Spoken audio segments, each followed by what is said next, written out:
2.5 million light-years. That is the distance to the Andromeda galaxy, the next great island of stars beyond our own. And everyone who has ever looked it up walks away with the same conclusion.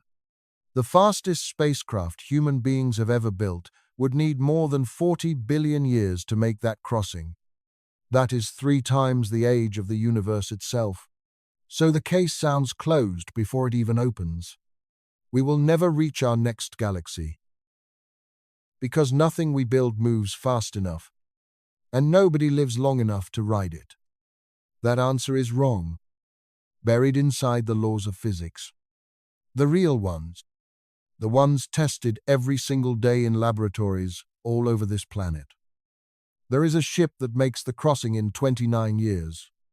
29 years measured on board, inside one human lifetime, with no laws broken and no magic invented. A person could leave Earth at 30 and stand beneath the skies of another galaxy at 59. Einstein himself signed the permission slip more than a century ago. And here is the strange part. The part this whole night exists to explain. That ship, the one physics allows, is exactly why the answer is still never. So get comfortable, turn the lights down, and hold on to one number, 2.5 million. Tonight, that number is a distance. Before we are done, it will change its meaning 6 times, and every time it changes, it will close another door. By the last one, you will understand why the most reachable galaxy in the universe is a place no human being will ever stand. Let us begin where every journey begins, with the shore, and with what waits on the far side, somewhere in the middle of this country tonight. Far from any city, there is a gravel road running between harvested fields, and the sky above it is doing something skies almost never get to do anymore. It is showing everything. October is the right month for this. The air is cold enough to be clear, and the Milky Way leans across the darkness like smoke from a distant fire. If you stood on that road and let your eyes soak in the dark for 20 minutes, really let them adjust, you could find the thing this entire night is about. And you could find it without a telescope, without binoculars, without anything but patience. Here is how you would do it. Face northeast and look for Cassiopeia, the bright zigzag of 5 stars shaped like a crooked letter W. The deeper half of that W works like an arrowhead. Follow where it points. Drift your gaze down and to the right, and let your eye relax into the empty space there. At first you will see nothing. Then, at the edge of your vision, something faint will swim up out of the black. A smudge, a tiny oval blur, like a thumbprint on a pane of glass, or a single breath fogging a cold window. It does not sparkle. It does not sit sharp and steady the way a star does. It just hangs there, pale and quiet. And most people who notice it assume it is a wisp of cloud and move on. That smudge is the Andromeda galaxy, and it holds a title almost nothing else in the heavens can touch. For nearly every human being who has ever lived or ever will, it is the most distant thing their eyes will ever see. Think about what that means for a moment. Every other light in that sky is local. The planets are neighbors, a few light hours away, close enough that our machines have visited most of them. The stars, all of them, every star you have ever seen in your entire life, live inside our own Milky Way, our own city of stars, most of them within a few thousand light years of your front porch. The smudge is different. The smudge is outside the city entirely. When you find it on that gravel road, your eye is reaching across the gap between galaxies, and it is catching light that has been falling toward you for 2.5 million years. Let that number land the way it deserves to. The photons entering your eye tonight left Andromeda before human beings existed. When that light began its trip, our ancestors were small, careful creatures on the plains of Africa, and the very cleverest of them were just learning to crack stones into crude cutting tools. That was the summit of technology on the entire planet. Fire had not been tamed. Language, in any form worth the word, had not been spoken. Every city, every alphabet, every nation, every name in every history book still lay unimaginably far ahead. The light crossed the whole gulf while we were becoming ourselves.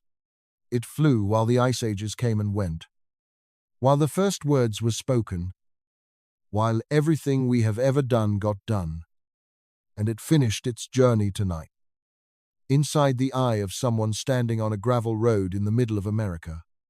So you are doing something stranger than looking at a place. You are receiving mail, a postcard, sent 2.5 million years ago, from an address so far away that the sender mailed it before the invention of the reader, and the postcard is misleading, the way postcards always are. That faint little blur is one of the largest objects a human being will ever personally witness. Compressed inside that thumbprint of light is an entire galaxy, a spiral of roughly 1 trillion stars. A disk so wide that light needs more than 200,000 years just to cross from one edge of it to the other. It has its own worlds, its own dead stars and newborn ones, its own black hole seated at its center, its own 2.5 million years of history that we have not seen yet.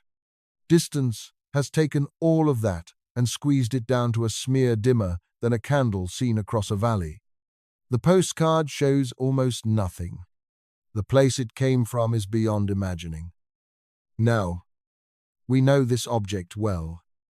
In one very limited sense. We have photographed it for over a century.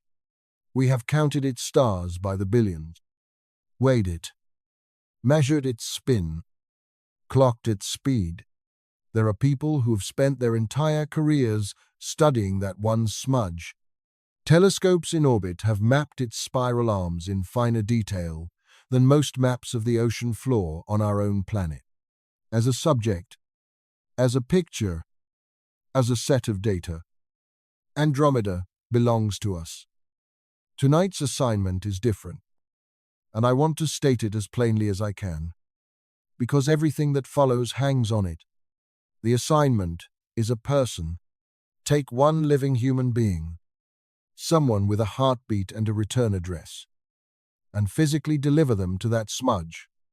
Let them cross the gap themselves, slow down on the far side, and float among those trillion foreign stars while still alive. Every photograph we own says the place is real. The assignment is to make somebody the first eyewitness. You can feel, instinctively, that this is a different order of problem from anything humanity has ever attempted. The moon took 3 days. Mars would take months. A mission to the nearest star. And we will meet that idea properly later tonight. Already strains every technology on the drawing board. But this target sits across an emptiness so wide that the word distance starts to bend under the weight. And the popular answer, the one printed in 1,000 articles, says, the trip is impossible for one simple reason. It takes too long, and we die too soon. Tonight, I am going to show you that the popular answer is broken. The real story is better and stranger, and it ends in the same place by a completely different road. Because the truth is that physics offers us a way across, a genuine one, and the price of that way is the actual subject of this night. But before anyone designs a ship, we owe one small debt of honesty. And it hides inside a single word of tonight's title, the word next. Because if you type nearest galaxy into a search engine, the answer that comes back is not Andromeda. It is something much closer, and to see why tonight is still about that smudge above the gravel road, you need to meet the rest of the neighborhood. Here is the confession, delivered early, so nothing later stands on a crooked foundation. Andromeda is not the closest galaxy to us. It is not even close to being the closest. The Milky Way, it turns out, does not live alone. It travels with an entourage, scattered around our galaxy, above the disk and below it, and tangled into its outskirts. There are dozens of small galaxies that belong to us. Astronomers call them satellite galaxies, and the name says everything about the arrangement. They orbit the Milky Way the way moons orbit a planet. Some are faint scraps of a few million stars, so dim they were only discovered in recent decades.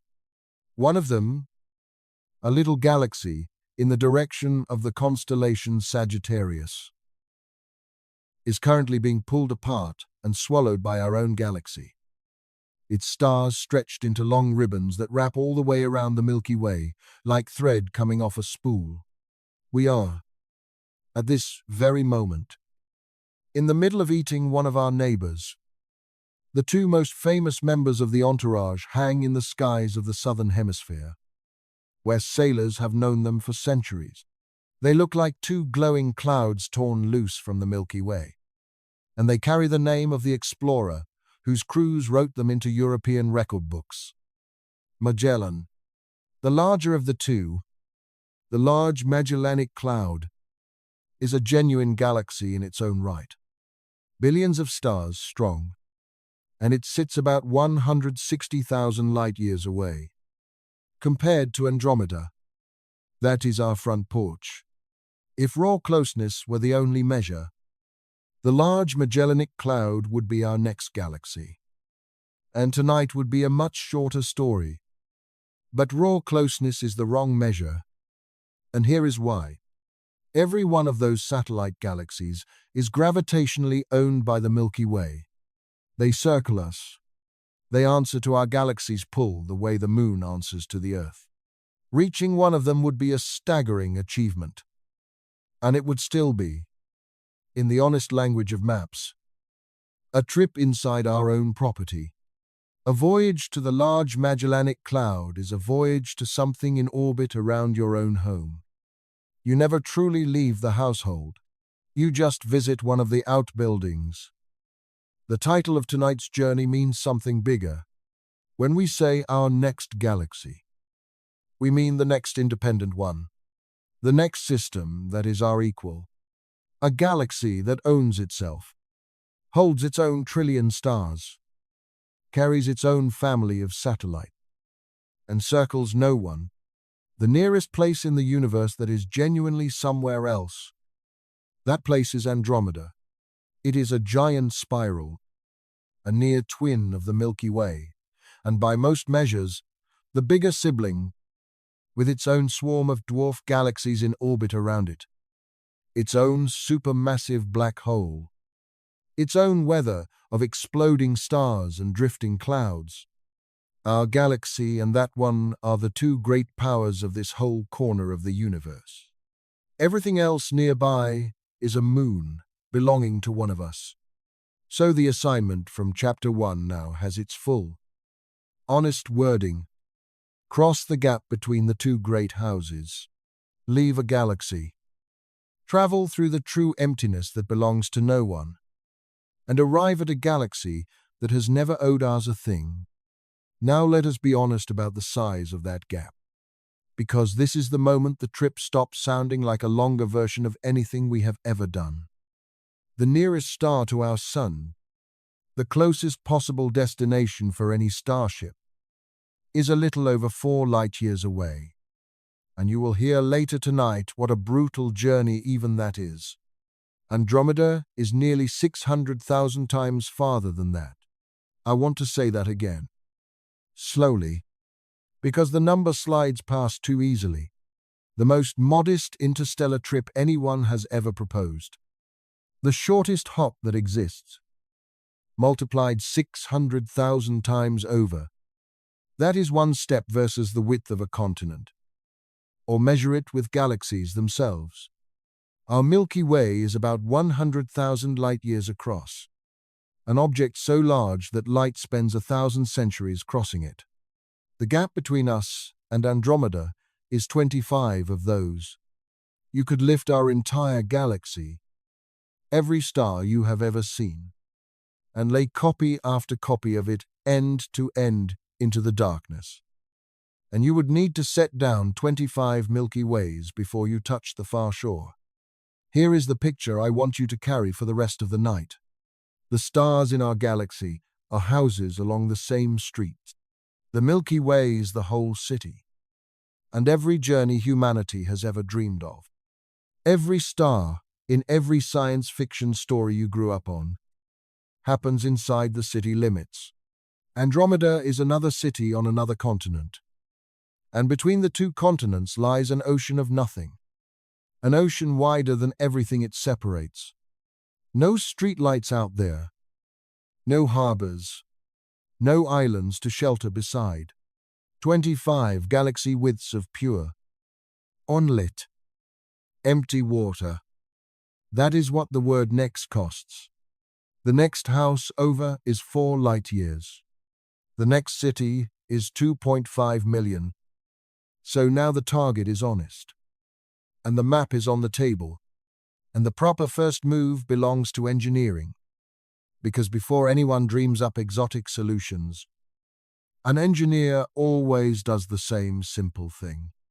Take the fastest machine we have ever built, point it at the destination, divide the distance by the speed, and see what the universe says back. Those numbers take about 3 minutes to run.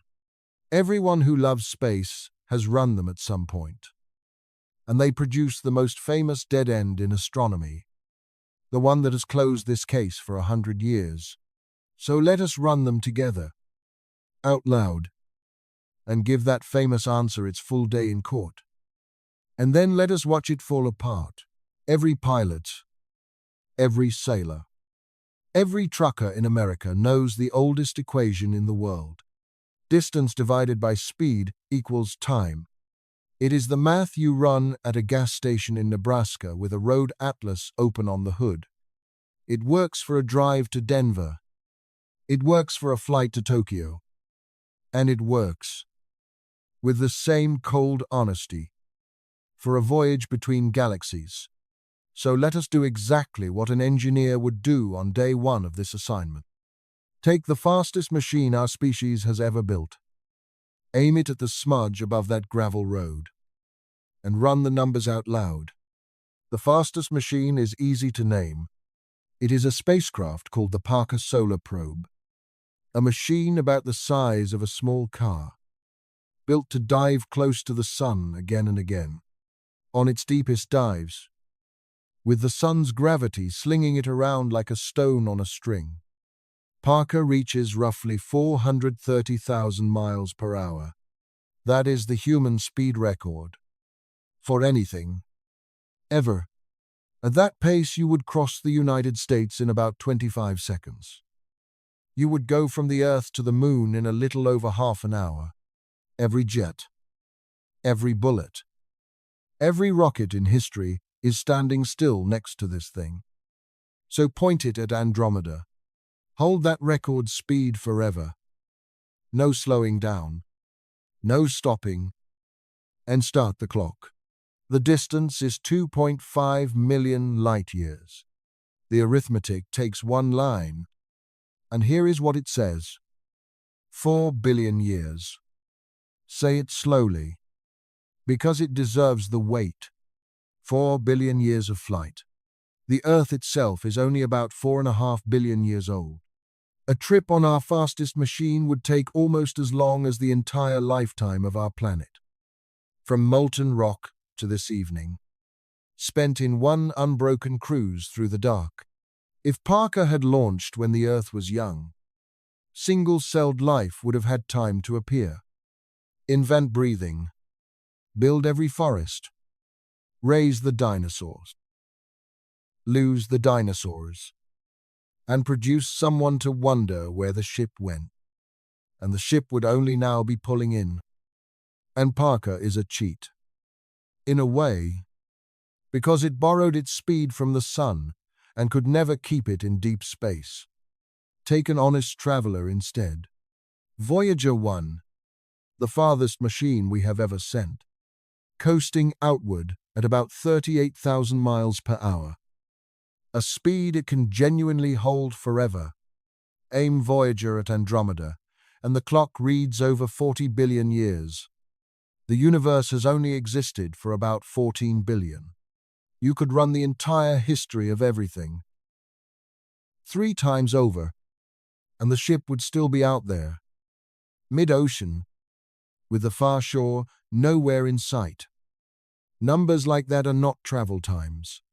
They are verdicts. But an engineer does not quit after quoting today's hardware. So let us be generous. Forget what we have built. Imagine what our great-grandchildren might build. And give them a gift no one has earned yet. Give them a ship that cruises at 1% of the speed of light. That is nearly 7 million miles per hour.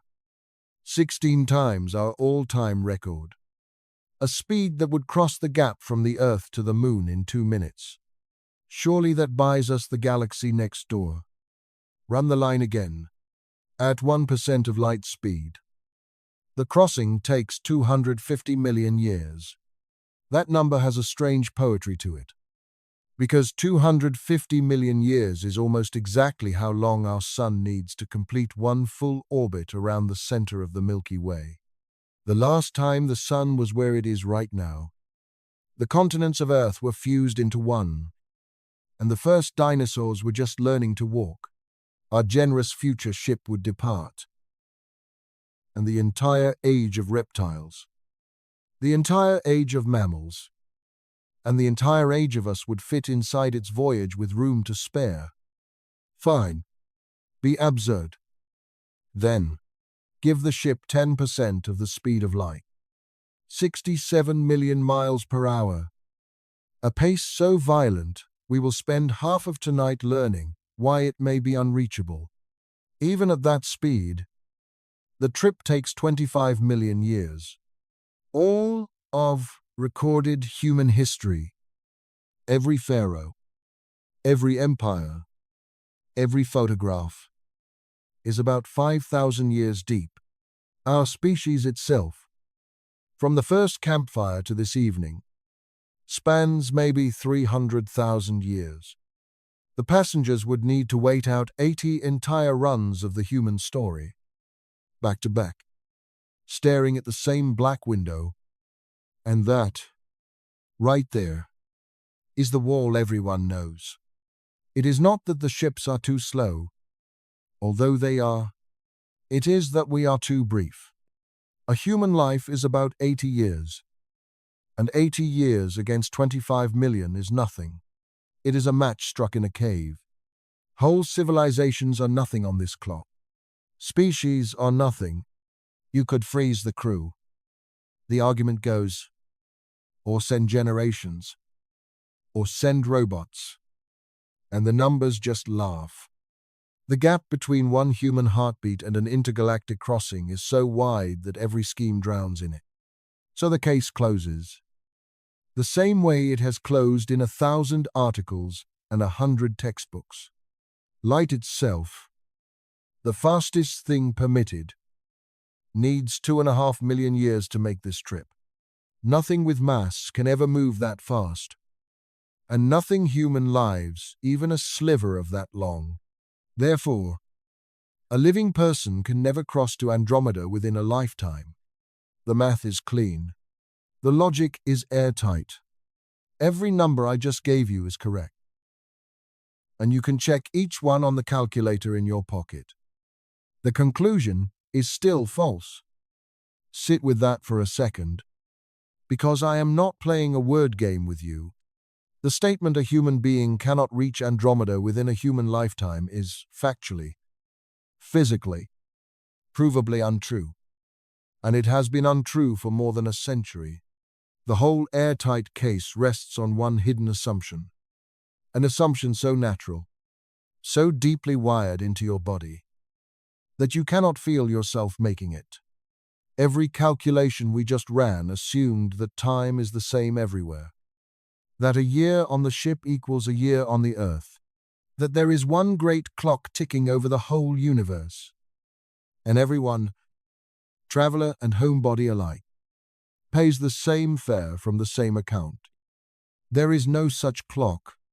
The man who found that out was not an astronomer, and he never pointed a telescope at Andromeda in his working life.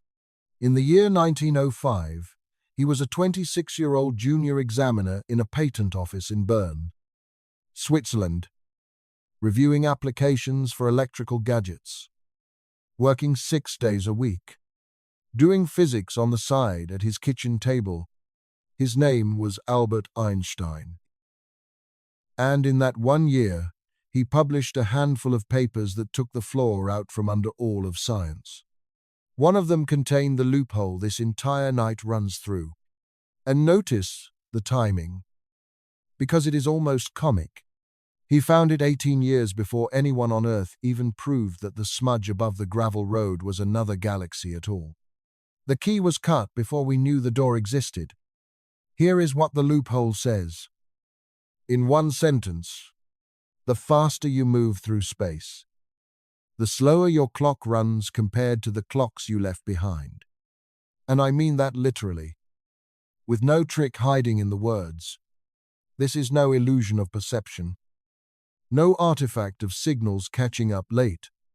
Time itself, real time, the aging of your body, the ticking of your watch, the growing of your hair, genuinely passes at a different rate for a traveler than it does for the people back home. Speed does more than carry you through space. It changes your fare through time. Which means the sentence that closed the case a moment ago has a crack running straight down its middle. The trip takes 2.5 million years. Yes, but 2.5 million years measured on whose clock? Because if the traveler carries a different clock, a slower clock, then the question of whether a life is long enough has not actually been answered. It has only been answered for the people who stay home. That crack is about to become a door. In the next chapter, I will show you the two clocks disagreeing, step by step, at speeds we have already measured in laboratories. And you will watch the disagreement grow from a rounding error into something that rearranges the universe. Because this is the honest part. The part that separates tonight from science fiction. Nothing ahead is speculation. The slowing of moving clocks is one of the most tested facts in all of physics. Your phone quietly corrects for it every single day. The wall, everyone knows, it turns out, has a gate in it. Now we find out how far the gate opens. Forget Andromeda for a few minutes. Forget starships. I want to run one small, clean experiment with you. The kind you could sketch on a napkin. Because everything for the rest of tonight stands on it. Take two clocks, perfect ones, identical twins, synchronized down to the last tick. Bolt one of them to a desk at mission control, somewhere flat and quiet. Say a control room outside Houston. Load the other one onto a ship. Now launch the ship. Fly it around at tremendous speed for a while. And bring it home. Set the two clocks side by side on the desk and lean in close. They no longer agree. The traveling clock is behind. It ticked fewer ticks. Less time happened to it. Your whole body objects to that sentence. And the objection is fair. Because nothing in human experience prepares you for it. We grew up on a slow planet, moving at slow speeds, where every clock everywhere seems to march in step. And so we built our common sense accordingly. But common sense is just physics filtered through a narrow life. And the universe never promised that our narrow life covered all the rules. At everyday speeds. The two clocks disagree by so little that no wristwatch could ever catch it. Pushed toward the speed of light, and the disagreement stops hiding. Here is the ladder. one rung at a time. Get the ship to 10% of the speed of light, and the effect finally rises above the noise. The traveling clock runs slow by about half of 1%. Fly for a year at that speed and you come home 2 days younger than your twin. 2 days. Real, but small enough to shrug at. Climb to half the speed of light and the shrug stops. Now the traveling clock loses about 7 weeks for every year that passes at home. The twins are drifting apart in age, and both of them could feel it in a decade. Climb to 90%, and the effect stops being a correction and becomes the story. For every year the traveler lives. More than 2 years pass at mission control. The traveler celebrates one birthday. The desk clock swears 2.5 have gone by. Neither clock is broken. Neither clock is lying. Time itself is running at 2 different rates. And both rates are correct. And the ladder keeps going. 99%. 99.9. With every 9 you add, the gap between the 2 clocks widens. And here is the crucial part. It widens without limit. There is no ceiling. No point where the universe says enough. Get close enough to the speed of light, and one afternoon on the ship can cover a year at home. Closer still, and a shipboard week can swallow a century. The people of Earth would live and die by the thousands of generations while the traveler finishes a single game of cards. The math permits it. The math, in fact, insists on it. Now, I know exactly how this sounds. It sounds like a story physicists tell at parties. An equation showing off. Something true on a blackboard and nowhere else. So let me show you where you can watch it happening. Tonight, in the world you actually live in. Look up. Somewhere above your roof right now. About 12,000 miles up. There is a fleet of satellites broadcasting the time. That fleet is the GPS system. And your phone finds itself on a map by comparing timestamps from those satellites. Each one carries an atomic clock. And each one is moving fast enough and sitting high enough in Earth's gravity that its clock genuinely runs at a different rate than the clocks down here. The difference is tiny. A few dozen millionths of a second per day. But GPS lives and dies by billionths of a second. And if engineers did not correct for the drift, the error would pile up at a rate of several miles per day. Your blue dot would slide off the highway by lunchtime and be in the next county by the weekend. Every time your phone guides you into a parking lot, it is quietly doing relativity homework. The clocks up there really do disagree with the clocks down here. And we have built the disagreement into the plumbing of daily life. And nature runs an even better demonstration. For free. Over your head every second. Cosmic rays from deep space slam into the upper atmosphere and shatter into sprays of particles. And among the debris is a tiny particle called a muon. Muons are famously short-lived. A muon exists for about 2 millionths of a second. And then it is gone, even racing at nearly the speed of light. A lifespan that brief should carry it about 1/3 of a mile before it dies. The muons are born roughly 10 miles up. By every rule of common sense, not one of them should ever reach the ground. They reach the ground in torrents. Thousands are passing through your body as you listen to this. Through the roof. Through your hand. Through the room. They make it because they are moving so close to the speed of light that their internal clocks have slowed to a crawl. A muon's 2 microseconds. Stretched by speed. Cover the whole 10-mile plunge with time to spare. From the muon's own point of view, nothing strange happened at all. It lived its ordinary little life. It was the Earth's clocks that ran fat and slow.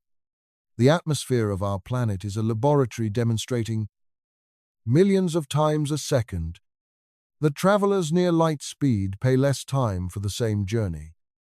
So gather what we now hold. This is real. It is measured, engineered around, woven into your phone and raining through your ceiling. Moving clocks run slow. The effect grows without limit. And it applies to any clock whatsoever, including the one made of your heartbeats, your cells, your birthdays. A fast enough traveler genuinely ages less than the world left behind. Which brings us back, at last, to the smudge above the gravel road, and to the question that was sitting quietly inside the whole ladder we just climbed. The trip to Andromeda costs 2.5 million years. But that price, we now know, is written on Earth's clock. The traveler carries a different clock. So somebody, at some point, had to ask the beautiful, unhinged question out loud. Forget how long Earth waits. How fast would a ship have to fly for the people on board to survive the crossing? Could the fare on the traveler's clock come down to 1,000 years, a century, a single working lifetime? Someone did ask. The answer is on the next page. And I will tell you now. It is the most astonishing number I know. When physicists run an honest ship, with honest engineering comfort, through the honest equations, the crossing to Andromeda comes out at a figure so small you will want to check it twice. And the ship that achieves it does not even have to break a speed limit. It just has to do one simple thing. Patiently. And never stop doing it. It has to fall forward. Forever. The ship I am about to show you does not exist.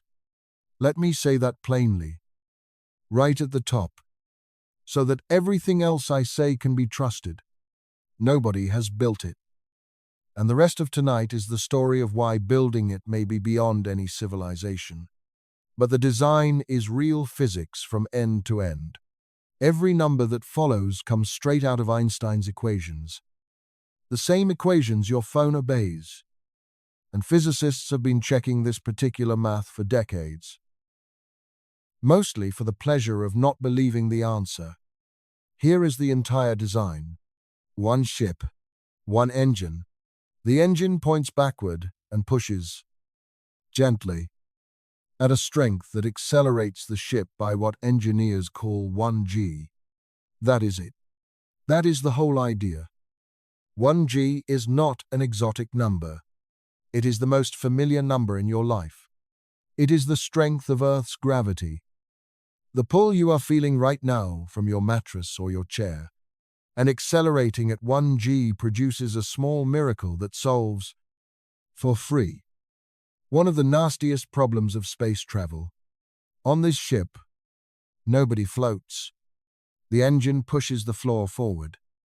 The floor pushes up against every boot and bed and coffee cup. And the result feels exactly like standing on Earth.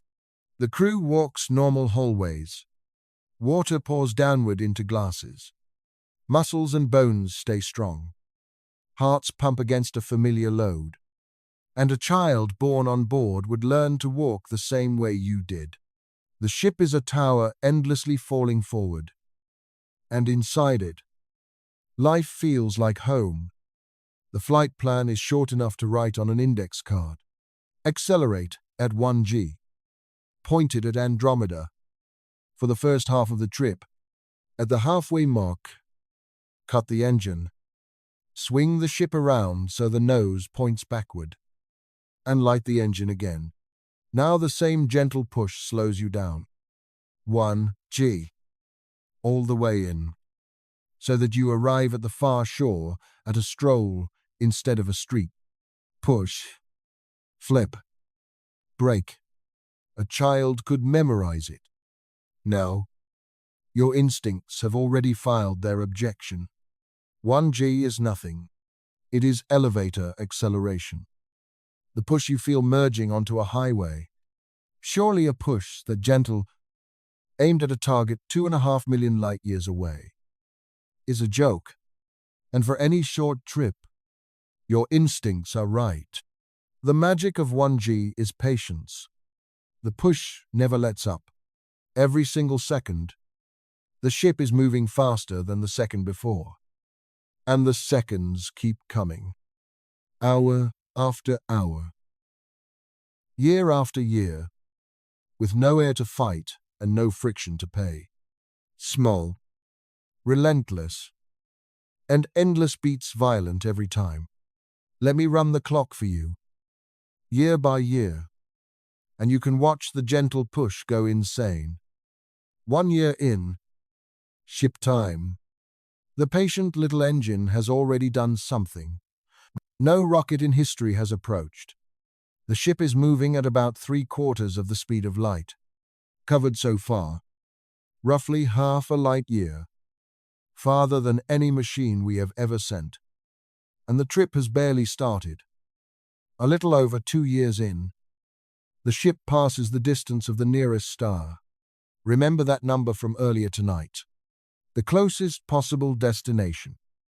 The shortest interstellar hop that exists. The trip that strains every technology on our drawing boards. This ship does it before the 3rd year is out. And to the crew, it is a mile marker sliding past on the interstate. Year 6. And the strangeness has moved into the windows. The ship is now hundreds of light years out, and so close to the speed of light that the sky itself has begun to distort.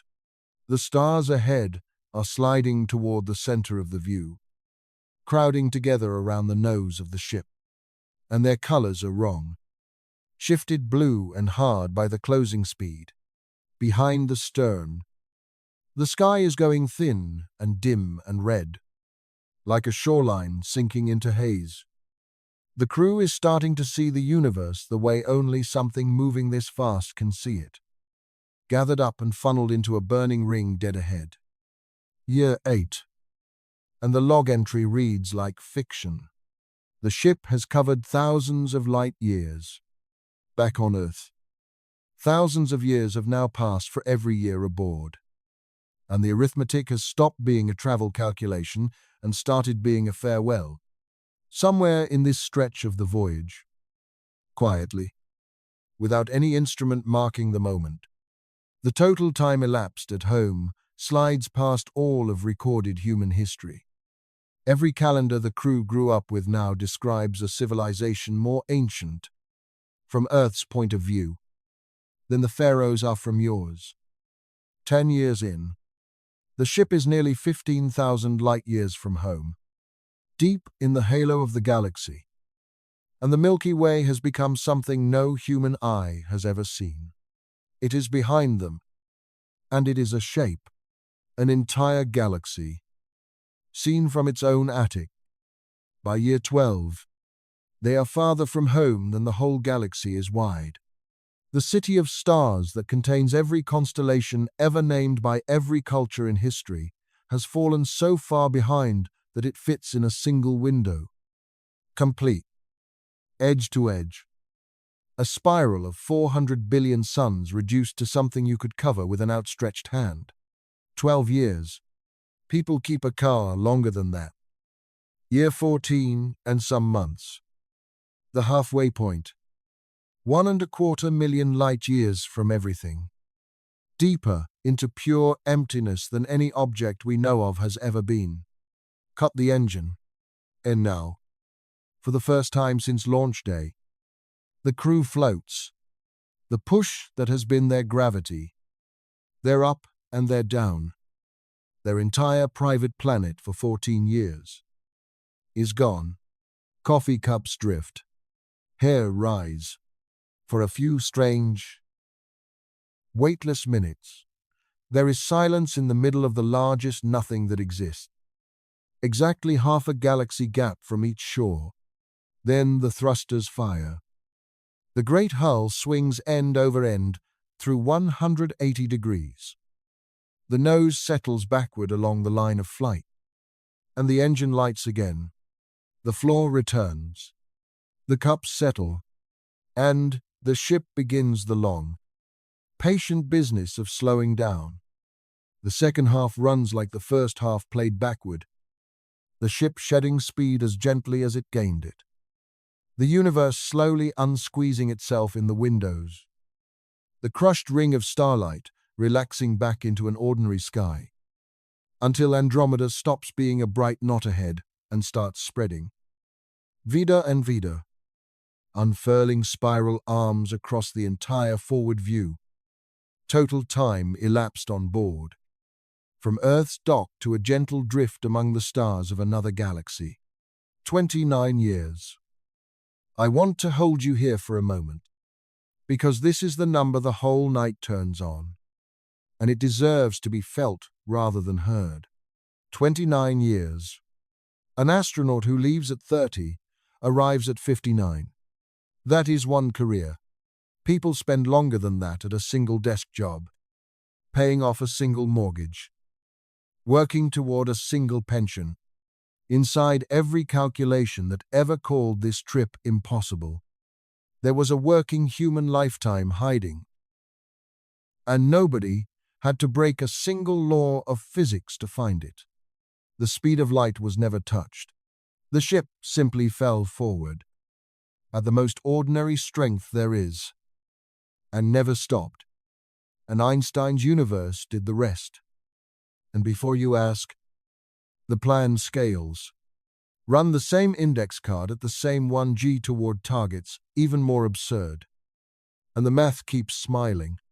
In a universe that stood still for us. On paper, the far side of everything we can see, tens of billions of light years out, comes in under 50 years of ship time. Hold on to that phrase. A universe that stands still. Because late tonight, we will find out what it is worth. But take the point as it stands. On paper.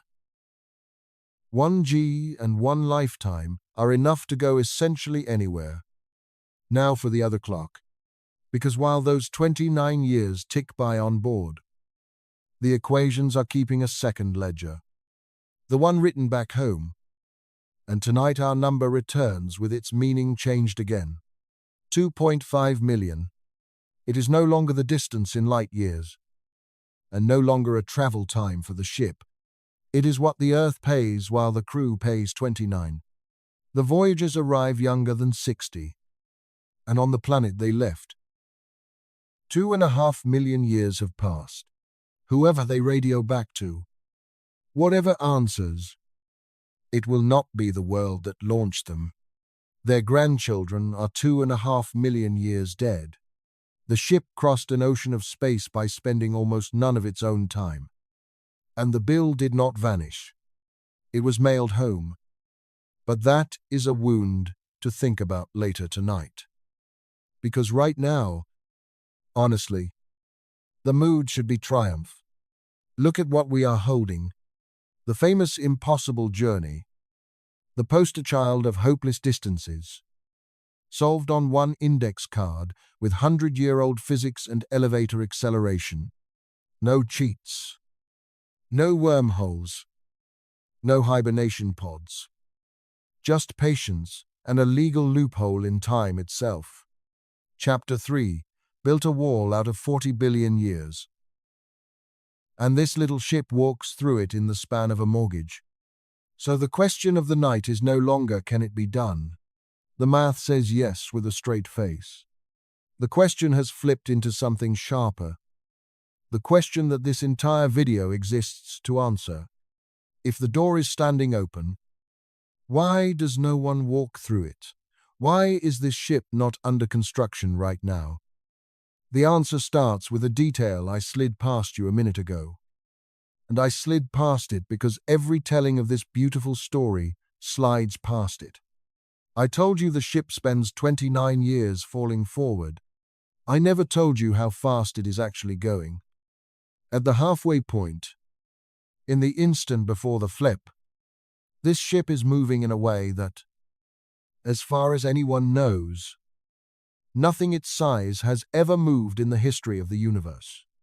And when I show you the speedometer, you will understand why everything after this chapter goes dark. Every debt in physics gets collected. The 29-year crossing is real. The equations sign off on it. And none of it comes free. The payment is speed. And the amount of speed this trip demands is a number that human language was not really built to hold. So let me climb to it slowly. The way you would approach the edge of a canyon. Start with what fast has meant so far in the human story. Our record holder, the Parker Solar Probe, tops out at less than 0.1% of the speed of light. After 50 years of spaceflight, after every rocket and every gravity slingshot we have ever pulled off, our species has reached a small fraction of 1%. Keep that in your pocket. Now ask what the 1G ship is doing at its halfway mark. After 14.5 years of that gentle, relentless push, it is not doing 90% of the speed of light. It passed 90% in its first 18 months. It is not doing 99%. That fell in year 3. 99.9. Gone. 99.999. Gone. Years behind it. And the engine just keeps pushing. And the ship keeps creeping closer to the one speed the universe will never hand over. The deepest humans have ever pushed anything into this territory is at a laboratory outside Geneva called CERN, where the Large Hadron Collider drives single protons around a 17-mile ring until they travel within a few millionths of 1% of light speed. Physicists measure that condition with a number called gamma, which you can think of as a time exchange rate. It tells you how many seconds pass in the outside world for every 1 second the traveler experiences. A proton in the Large Hadron Collider carries a gamma of about 7,000. 1 second for the proton, 7,000 seconds for Geneva. Hold that number as the benchmark of our species. The deepest we have ever driven anything into Einstein's territory, achieved with a particle too small to see. The Andromeda ship, at its halfway point, carries a gamma of about 1.3 million, nearly 200 times deeper into the speed of light than the fastest matter humanity has ever accelerated. Except this is not a proton. This is a ship. A structure. Hallways and water tanks and human bodies, the size of a building. Nature herself launches atomic particles at speeds like this and beyond, out of exploding stars. But as far as we know, no large object anywhere has ever moved through the universe in this regime. Our ship would be, by an enormous margin, the fastest big thing ever seriously imagined. The gap between it and the speed of light itself has shrunk to roughly 1 part in 3 trillion. If the speed of light were a wall at the end of a road 1 mile long, this ship would be standing closer to that wall than the width of a single atom. And now the exchange rate stops being a physics term and becomes something you can feel in your chest. Gamma of 1.3 million means that for every single second that passes on board, about 15 days pass on Earth.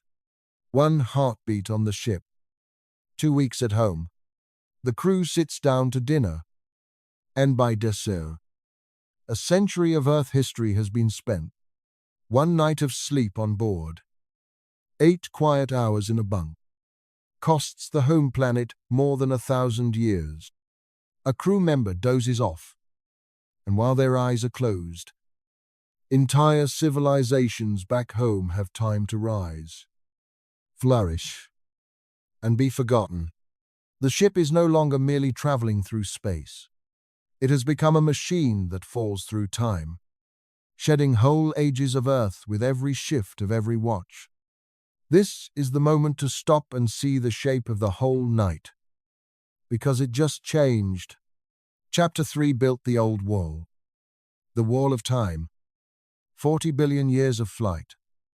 And we watched relativity tear it down. This chapter is where we learn what was standing behind it. Because that harmless phrase, a ship accelerating at 1G for 14 years, turns out to describe one of the most extreme objects ever seriously written down. Every gentle image I sold you in the last chapter is still true. The coffee still pours. The child still learns to walk. And meanwhile, the vessel around them is threading the universe, at 1 part in 3 trillion below the cosmic speed limit. In a regime of motion, nature appears never to have tested with anything bigger than an atom. From this point forward, that is the machine we have to build. Feet. Armor. And stop. The door is open. Exactly as promised. Behind the door is a staircase. And every step on it is taller than the last one. If this journey has its hooks in you. By the way, now is an honest moment to say that a quick like or a subscribe if you are new here genuinely helps this channel keep making long nights like this one. And I am asking here, at this exact spot, for a reason. This is the last landing before the climb. Everything familiar about this story, the hopeful part, the beautiful math, the open door, all of it ends here. Because a ship is not a number in an equation. A ship has mass. And to push mass to a gamma of 1.3 million, you must pay for it in the only currency the universe accepts. And the universe does not negotiate prices. In the next chapter, we are going to write the energy bill for this voyage. Honestly, line by line, I will tell you now that the bill for moving 1 single kilogram, 1 bag of sugar, 1 bottle of water, is larger than everything our entire civilization produces in a year. And the water bottle is where the good news ends. Somewhere in your house tonight, there is a water bottle. 1 liter. 1 kilogram. The thing you grab on the way to the gym and lose under the car seat. I want to run tonight's entire problem through that bottle. Because the honest way to price this voyage is to start with the smallest passenger imaginable and see what the universe charges just to move it. Physics keeps its books in a unit called the joule, and you do not need a degree to feel what one is. Lift an apple from the floor to a countertop, and you have spent about 1 joule. A 100-watt bulb burns 100 joules every second. Your body runs on roughly 10 million joules a day, which sounds impressive until you meet the numbers coming next. Here is the question. Priced honestly, the 1G ship at its halfway point rides a gamma of 1.3 million. Einstein's equations tell us exactly what it costs to bring 1 kilogram of anything. Water, steel, human being, up to that condition. The answer is not secret and not debatable. It comes off the same page of math that gave us the 29-year miracle, and the answer is a number with 23 digits in it. Written out, it is about 116 billion trillion joules. Numbers that size are wallpaper.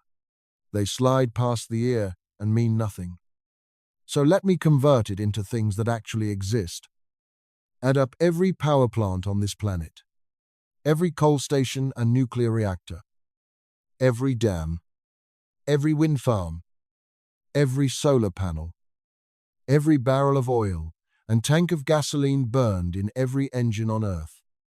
All of it. The total energy our entire civilization runs through in 1 full year. That global annual budget, the complete metabolic output of 8 billion people, comes to roughly 600 billion joules. Divided into the bottle's bill, and here is what you get. Accelerating 1 kilogram to the halfway speed of the Andromeda ship costs about 200 years of humanity's total energy production. Everything we generate, everywhere, for 2 centuries, funneled into 1 water bottle. Try the comparison from the arsenal side instead. The largest bomb ever detonated was a Soviet hydrogen device, tested in 1961. A blast so large, its shock waves circled the Earth 3 times. The water bottle's bill equals more than 500,000 of those. 1 kilogram, moving at the speed our index card demands, carries the energy of every nuclear weapon ever built, multiplied thousands of times over. If that bottle ever hit something, it would leave a mark visible from another world. Hold that thought. By the way, it returns later tonight, wearing a different uniform. And when it does, it will be aimed at us. Now, 1 kilogram was never the cargo. So let us take the 3 honest steps up. And only 3. Because after 3, the language gives out anyway. Step 1. A single human being, with a spacesuit and the barest life support wrapped around them. Call it 100 kilograms. Multiply by 100. The bill is now 20,000 years of civilization's entire output. Every joule our species produces from now until a date deeper in the future than the pyramids are in the past. Spent to move one person. Step 2. Nobody survives 29 years in a spacesuit. So build the smallest thing worth calling a ship. Hallways, water, food, machinery, the armor you do not yet know it needs. Any honest engineer lands in the thousands of tons. So take 1,000 tons as a charitable floor. The bill becomes 200 million years of global energy production. 200 million. The dinosaurs are closer to you tonight than the end of that power bill. And I have been generous in a way I now have to confess. Because this whole time I have been quoting the sticker price. The pure kinetic energy. The cost assuming a perfect machine wastes nothing. Real propulsion wastes almost everything. Worse. Remember the index card. Half the trip is braking. Out there between the galaxies, there is no air to catch you. No harbor. Nothing to push against. So every joule poured into speed must be poured out again on the far side. Through the engine. Paid a second time. Whatever number you just absorbed. Double it. Then multiply by whatever inefficiency reality feels like charging that day. Step 3 is the one that breaks the calculator politely. Compare the bill to the sun. Our star radiates energy at a rate no human number really honors. The output of trillions of bombs every second, in every direction, for billions of years. The 1,000-ton ship's one-way bill equals about 5 minutes of the sun's total output, every ray of sunlight leaving the entire star. In every direction at once, captured completely for 5 straight minutes, and spent on one modest vessel. That is what the 29 years cost. Tonight, our number comes back changed again.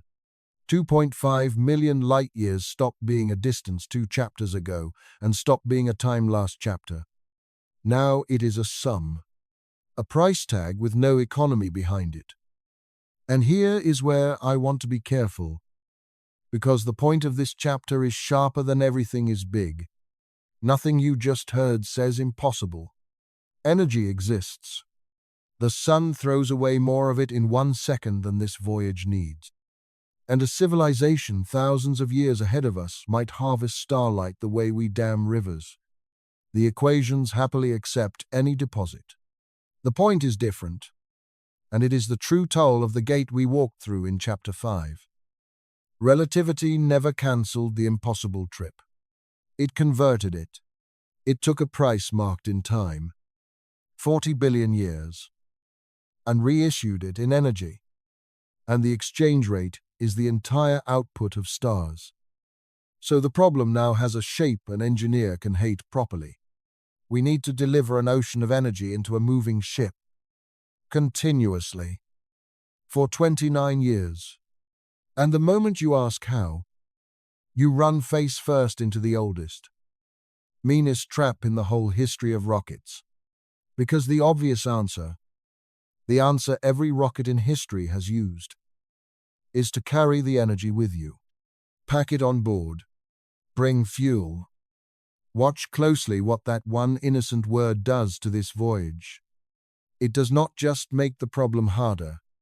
It makes the problem eat itself. Every road trip in American history has started with the same piece of arithmetic. The tank holds so many gallons. The car burns so many miles per gallon. The next gas station is so many miles away. Fill up, drive, repeat.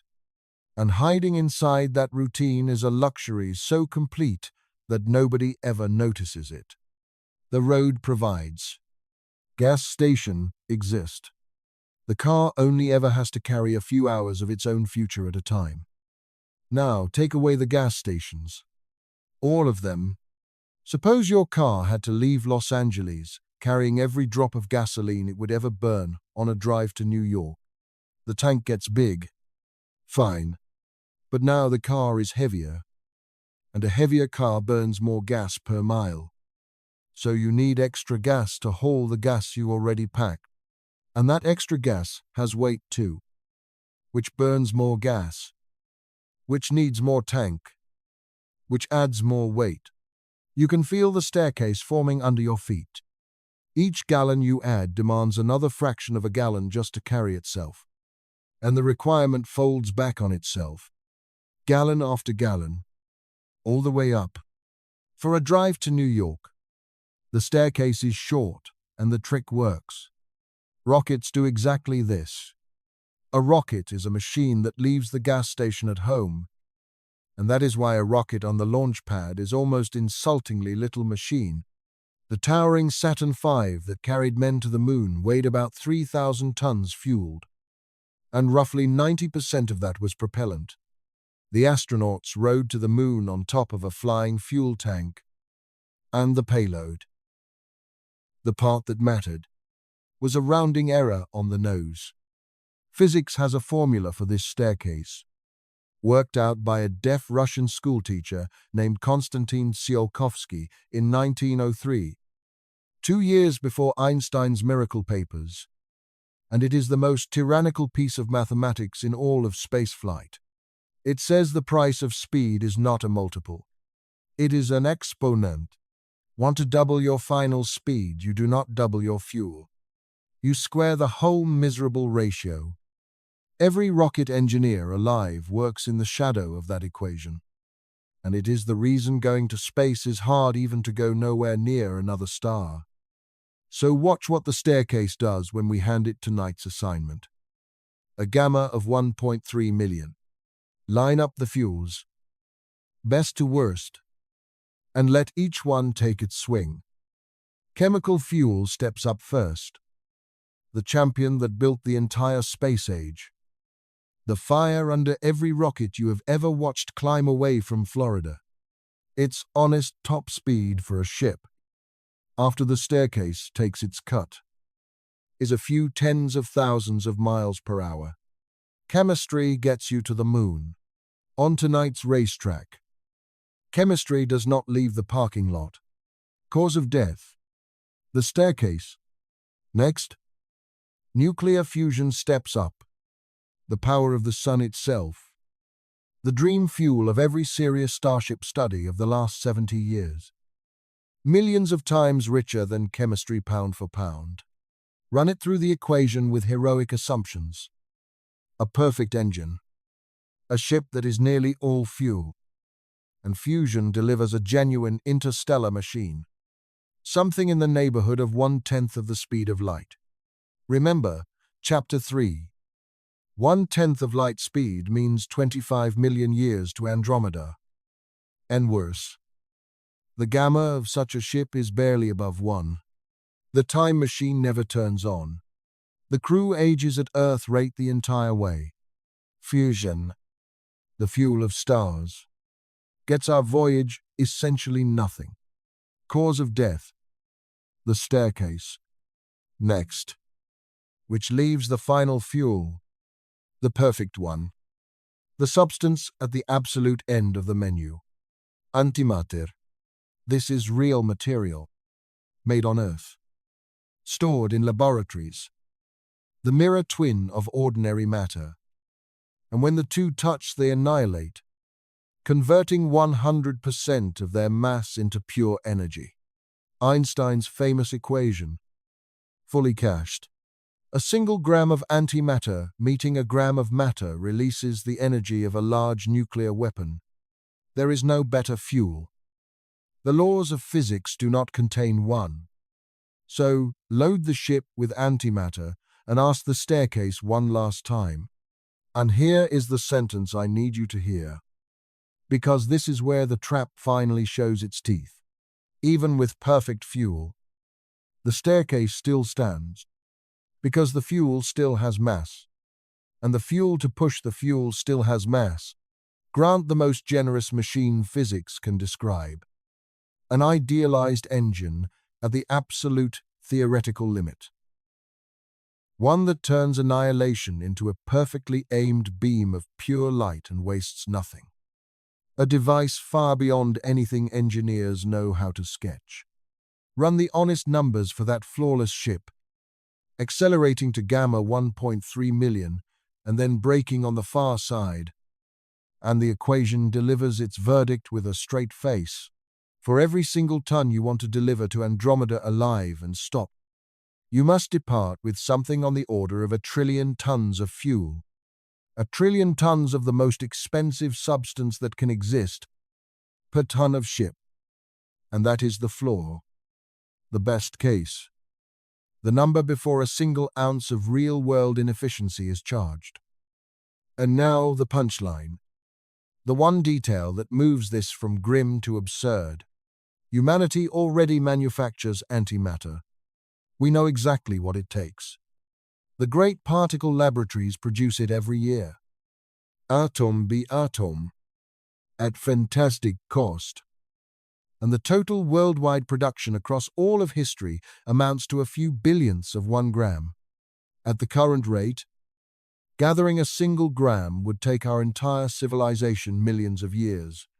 The ship requires trillions of tons. Measure the gap between those two numbers and you are not measuring an engineering shortfall. You are measuring a category mistake. So let the verdict land. Because it is the first honest wall of the night that relativity cannot loophole its way around. It was never about finding a better fuel. The fuels got better tonight. 1,000,000 times better. Step after step. And the destination never got 1 mile closer. Because the enemy was never in the tank. The enemy is the tank. Carrying your own energy is a losing game at these speeds. No matter what the energy is made of, onboard fuel is dead. And it is exactly here, standing in the wreckage of every rocket ever conceived, that somebody in the back of the room raises a hand with the obvious. Brilliant question. The question that reopens the whole case. If carrying the fuel is what kills us, why are we carrying it? Leave the engine at home. That idea is real. It has a name, a bank account, and some of the smartest people alive working on it right now. Tonight, on this planet, and for one shining moment in the next chapter, it is going to look like the answer. The idea arrives, as good ideas usually do, disguised as a child's question. If the fuel is the problem, why does the ship have to carry it? And the moment you say it out loud, you realize you have known the answer your whole life, because you have held it in your hand on a windy day at the beach. A kite carries no engine. A sailboat carries no engine. The push comes from somewhere else, from a source that stays behind, and the vehicle only has to carry the thing that catches the push. Take away the wind and there is still one more force that works this way, and it happens to be the strangest and most reliable one in the universe. Light itself pushes. Every beam of light carries momentum, and when it strikes a surface, it shoves that surface gently. The way a stream of water from a garden hose shoves your palm. Sunlight is pressing on your roof right now with the weight of a housefly. Almost nothing. But you already know tonight's secret about almost nothing. Almost nothing. applied without rest, without friction, and without end, becomes everything. So here is the design. And notice how it kills the staircase from last chapter in one clean stroke. Build the engine on the ground and leave it there.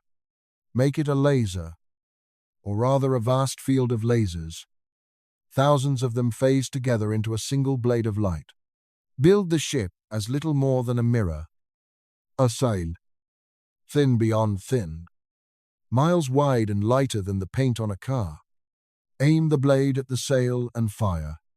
The ship carries no fuel, no tank, no engine, no staircase. All the impossible machinery stays home, plugged into the power grid of an entire civilization. And the only thing that flies is the payload and a sheet of shine. And here is the part of tonight where I get to hand you something real. This is no napkin sketch from some lonely theorist. In April of 2016, at the top of a skyscraper in Manhattan, a billionaire named Yuri Milner stood next to Stephen Hawking and announced a funded program called Breakthrough Starshot, staffed by veterans of NASA and the great universities, with one goal: use a giant laser array on Earth to push tiny sails to 20% of the speed of light. Aimed at the nearest star system, Alpha Centauri, 20% of light speed. Remember what the ladder in Chapter 4 said about that pace.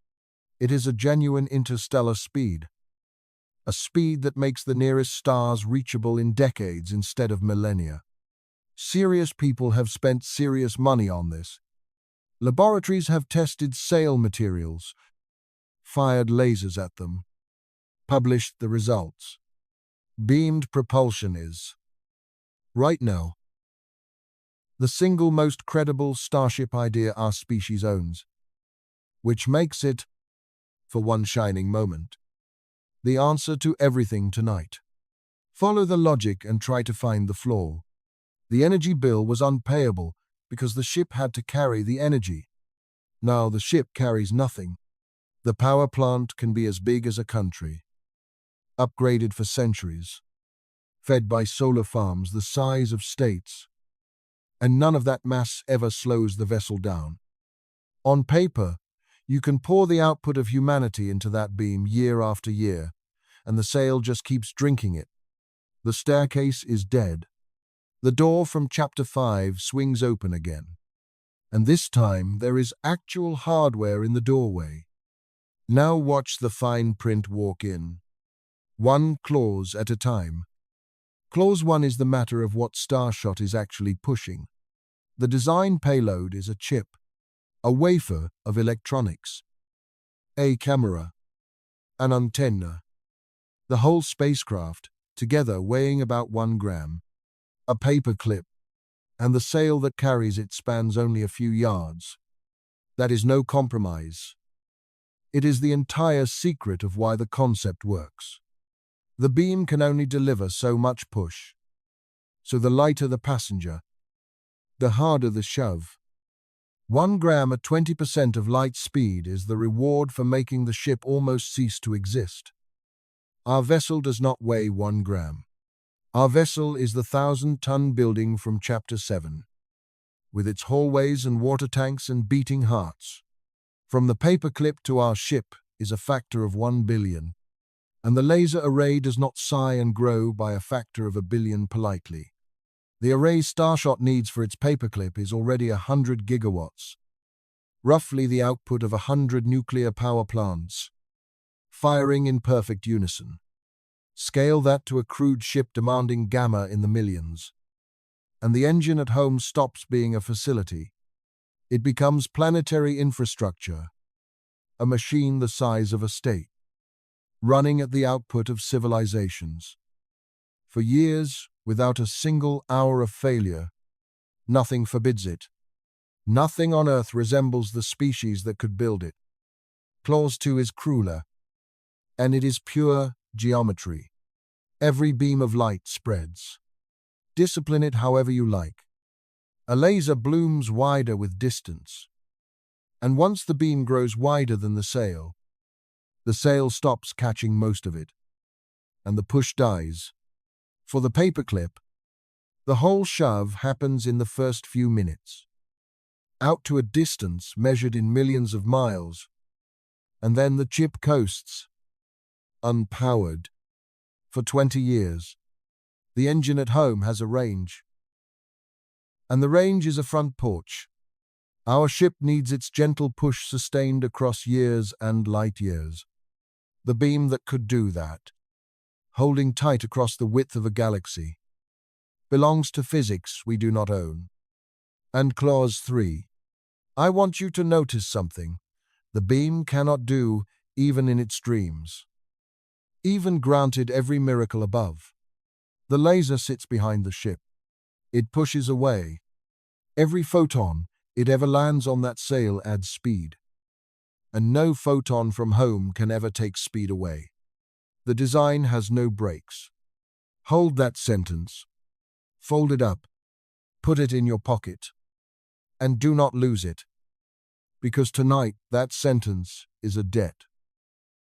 And there is a chapter waiting near the end of this journey where the debt comes due.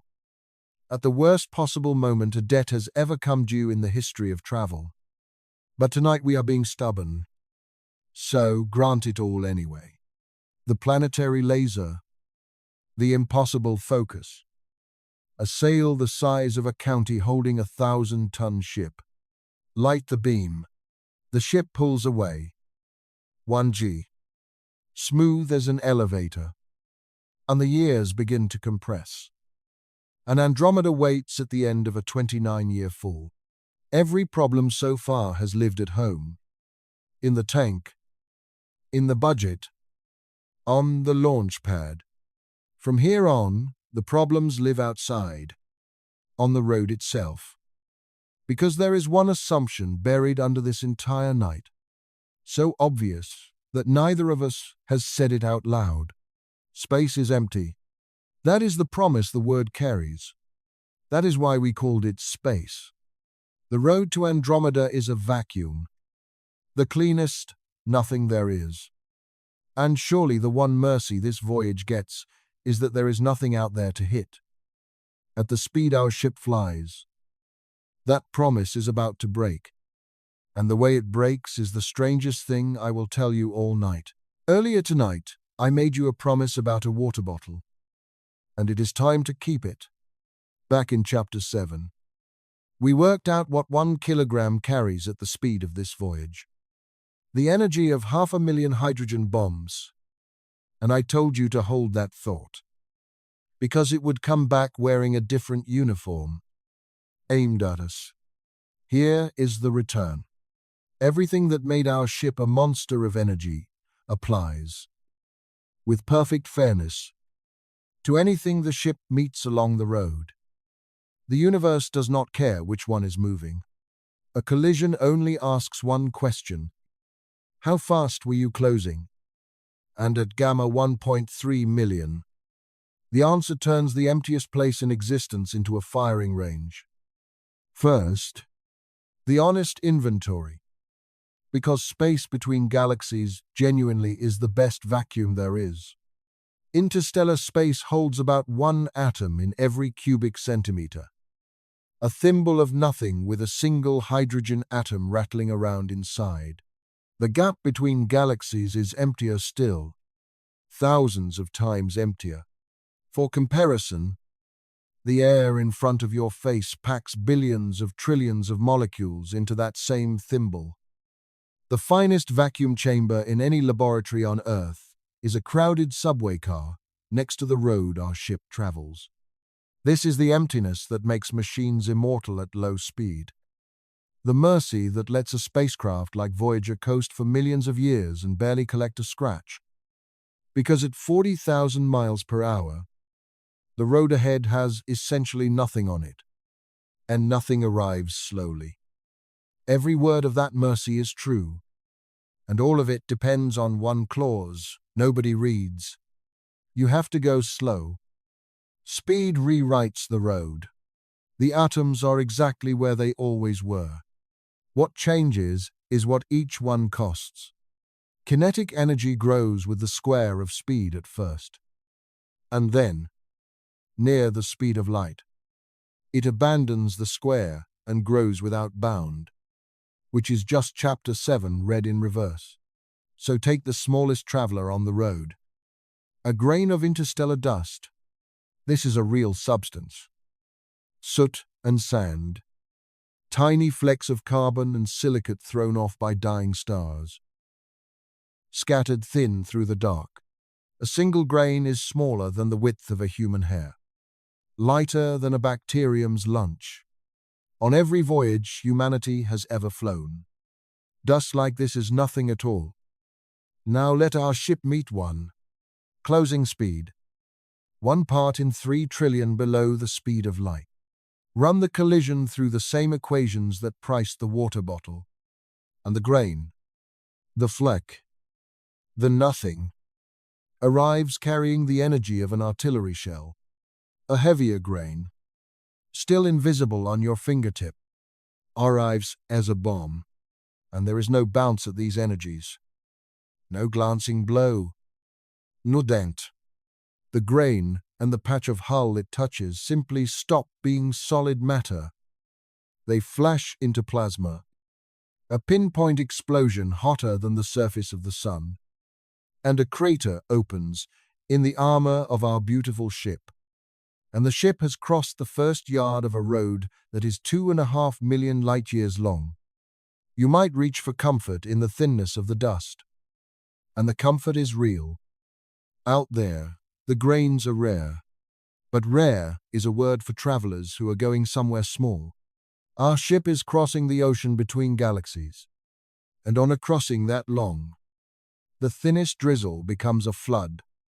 Because the road multiplies everything. Here is tonight's number. Back again. Changed again.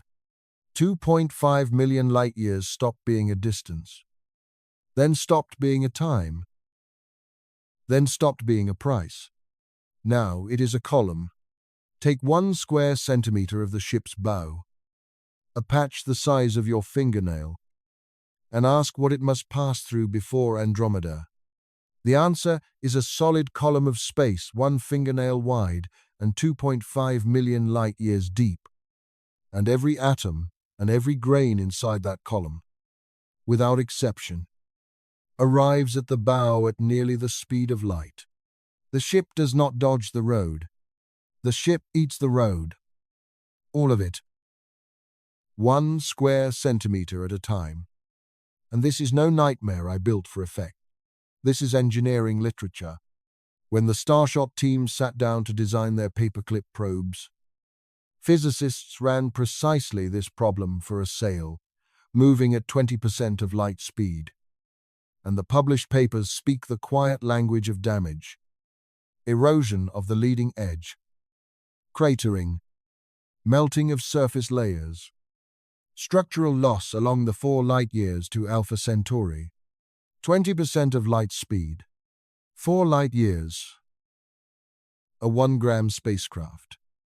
And interstellar dust already earns its own chapter in the mission's honest paperwork. Now stand our voyage next to that one. 600,000 times the road. 1 billion times the ship.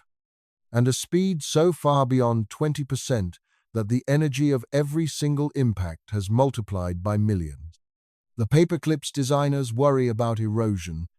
Our ship's designers would be studying artillery. So the picture at the end of this chapter is simple and terrible. The vacuum, the one free gift this journey was ever going to get, has turned its coat. The road itself is the weapon. An ocean of drifting shrapnel where every fleck of soot is a shell and the crossing eats craters by the trillion. Any ship that survives it will need armor. Real armor. And thick. And remember the staircase. Armor is mass. And mass is the one thing this voyage cannot afford. That trap is waiting 2 chapters ahead. But before the armor, there is something worse to meet. And it is the reason I said the dust was the good news. Because dust at least, is an object. It hits the hull. It makes a crater. The crater has a size, and a wall can be built against it. Between the dust grains, the road carries something far more numerous. The hydrogen, the one atom in every thimble. The gentlest, lightest, most harmless thing in all of nature. There are trillions upon trillions of them waiting in the column. And at the speed our ship travels, they do not behave like objects at all. They behave like radiation, and they do not stop at the hull. There is a trick of perspective at the heart of Einstein's universe. And tonight it stops being a philosophy lesson and becomes a weather report. The trick is this: motion belongs to nobody. If two things pass each other in the dark, physics refuses to say which one is really moving. And both stories are equally true. So all night long, we have told this voyage one way. The atoms of the road hang still, and the ship plows through them. Now, stand on the deck of the ship and tell it the other way. Because the crew has no choice. In their world, the ship is the still thing. The hallways are quiet. The coffee sits flat in the cup. The floor pushes up at one honest G. It is the universe that is moving, and it is moving at 1 part in 3 trillion below the speed of light. Straight at their faces, every hydrogen atom on the road, each one a gentle puff of nothing in its own neighborhood, comes at the ship transformed, from the deck. That atom is a projectile arriving with the energy of a particle fired from the most powerful accelerator on Earth. And then far beyond it, any atom, and the road, remember, is a column, a solid core of these atoms 2.5 million light-years deep, arriving one after another, without a pause, without an ending. For 29 years, physics has a plain name for a dense stream of near light-speed particles. It is called radiation, and I mean the word in its full, literal, hospital hallway sense. The same category of hazard that makes reactor cores and bomb fallout deadly, except aimed, concentrated, and eternal.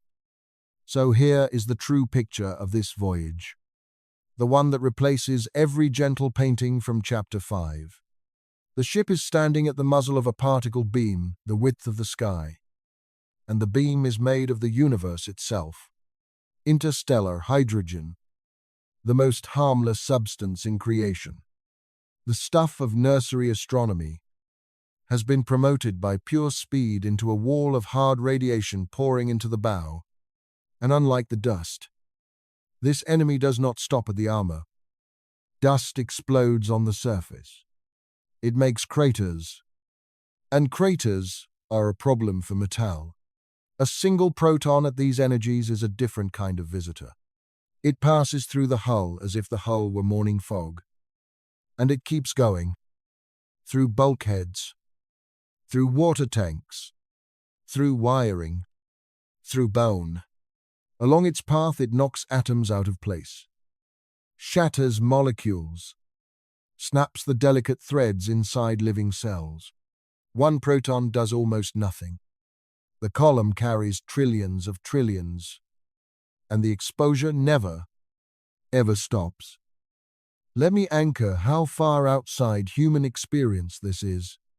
The most irradiated travelers in our history were the Apollo astronauts, who spent a few days outside the shelter of Earth's magnetic field, and their exposure was watched by rooms full of doctors.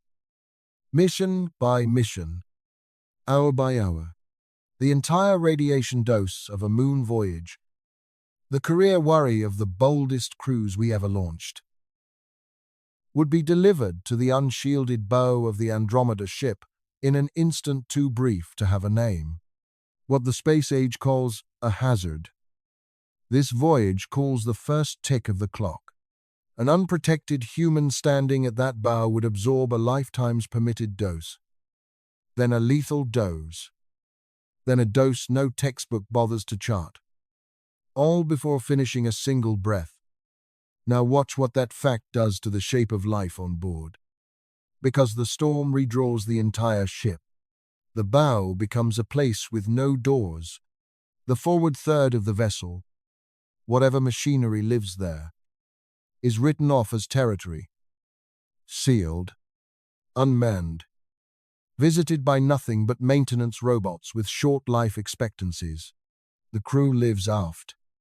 Stacked behind every meter of mass the designers could put between their bunks and the direction of travel. The way medieval villagers lived behind a castle wall. Except this siege never lifts, and the enemy never sleeps. Somewhere in the daily routine there is a number posted where everyone can see it. The day's dose.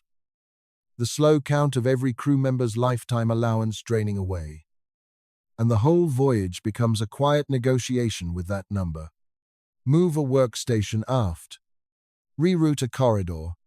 Shave an hour off anyone's time near the forward bulkheads. 29 years is long enough for the storm to find every shortcut in the architecture. So the architecture surrenders in advance. And the ship that left Earth shaped like a vessel arrives, shaped like a shield with rooms hiding behind it. And the electronics fare no better than the flesh. The same storm that shreds a cell, flips the bits in a computer, degrades every sensor, clouds every camera lens. And it does this everywhere, all the time, in every circuit the ship owns. The machines that keep the crew alive are being slowly lobotomized by the road, one struck atom at a time, for the entire length of the voyage. The ship goes blind and mad long before it goes hollow. There is one more turn of the screw, because the beam does not even arrive looking like hydrogen. At these speeds, the oncoming universe is compressed and hardened by the very physics that makes the voyage possible. The thin whisper of gas ahead is gathered, by the ship's own motion, into a forward storm. Everything in front funneled into the eyes of the traveler. Even light itself joins the assault. The faint glow of the cosmos, the starlight, even the cold afterglow of the Big Bang itself, harmless radiostatic everywhere else in creation, is squeezed by the ship's speed into hard, hot radiation beating on the bow. When you fly fast enough, nothing in the universe stays gentle, not even the leftover warmth of creation. Here is the image I want you to keep, because it is the truest one of the whole night. A crew member walks to the aftmost observation compartment, the one place with a view that is still allowed, and looks out through the thickest window ever made. What do the eyes see? Nothing. Perfect blackness dusted with the strange, crowded stars of high-speed flight. The road ahead looks like what it has always looked like, the emptiest place there is, and one deck below. The instruments are screaming, every detector pinned, every dosimeter counting, the hull singing with impacts too small to feel and too many to number. The emptiness is the storm, the vacuum, the actual vacuum of intergalactic space, has become the most hostile radiation environment any engineer has ever been asked to imagine, and it will hold that intensity, without 1 hour of mercy, for 29 years. Now, I know what every engineer listening has been muttering for the last 2 minutes, because it is the correct thing to mutter. Fine. It is a radiation problem. Humanity knows radiation. We shield reactors. We armor satellites. We wrap our machines in metal and water and clever fields. Whatever the storm, the answer is the same as it has always been. Build a shield. Put a wall between the crew and the road. That is the right answer. It is the only answer. And it is a trap. The most elegant trap in tonight's entire story. Because the shield works. And the shield is exactly how the road finally wins. The next chapter is the sound of the trap closing, Every fortress ever built obeys the same honest rule. Walls work. Medieval masons knew it. Battleship designers knew it. And the engineers of this voyage know it too. So, let us do the engineering properly. With respect. Because the shield chapter of this story is not a tale of failure. Almost everything in it works. That is the horror of it. Start with the enemy list from the last 2 chapters and match a wall to each name. Against the dust. The answer is sacrifice.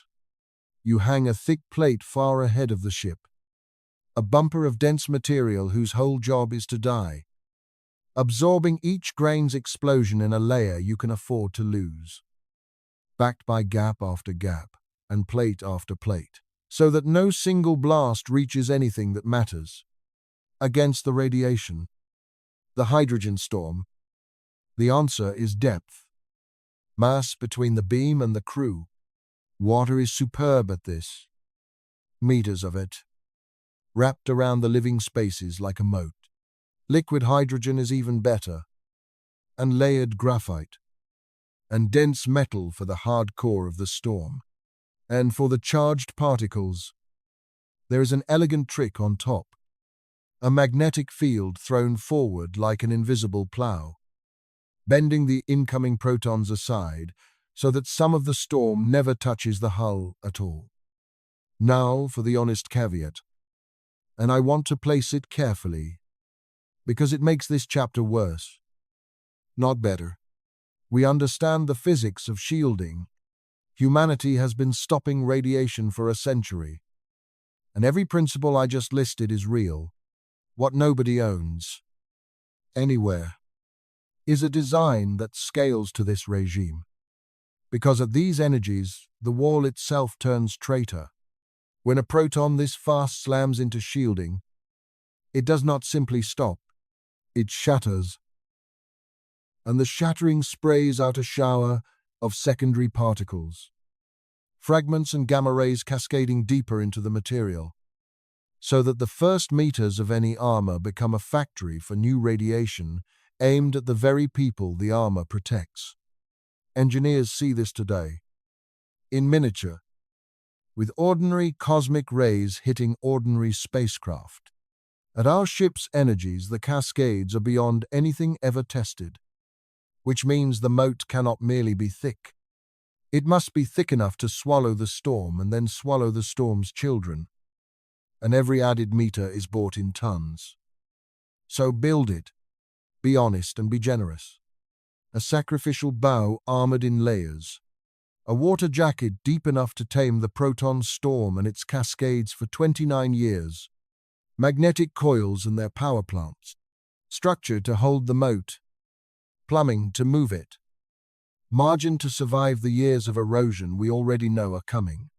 Do the arithmetic on what all that protection weighs. For a crew compartment big enough for human beings to live in for 3 decades. And the shield does what shields have always done. It comes in at hundreds of tons, then thousands. Run the numbers with any honesty at all, and the wall outweighs the town it protects. The armor is most of the ship. You already know what happens next, because you climbed the staircase in Chapter 7. Every ton of shield is a ton that must reach gamma 1.3 million. Every ton multiplies the energy bill. And the energy bill was already 200 million years of civilization. Double the ship to protect the ship, and you double the impossible number, and it spirals from there. Because the bigger ship needs a bigger sail, and the bigger sail catches more dust, which needs more bumper, which weighs more, which slows the acceleration, which stretches the years in the storm, which demands more shielding, around and around. The wall makes the ship heavy. The weight makes the voyage longer and hungrier.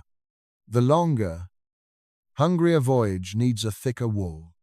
The fortress is eating the mission, and buried in that spiral is a quieter problem, one that never makes it into the movies.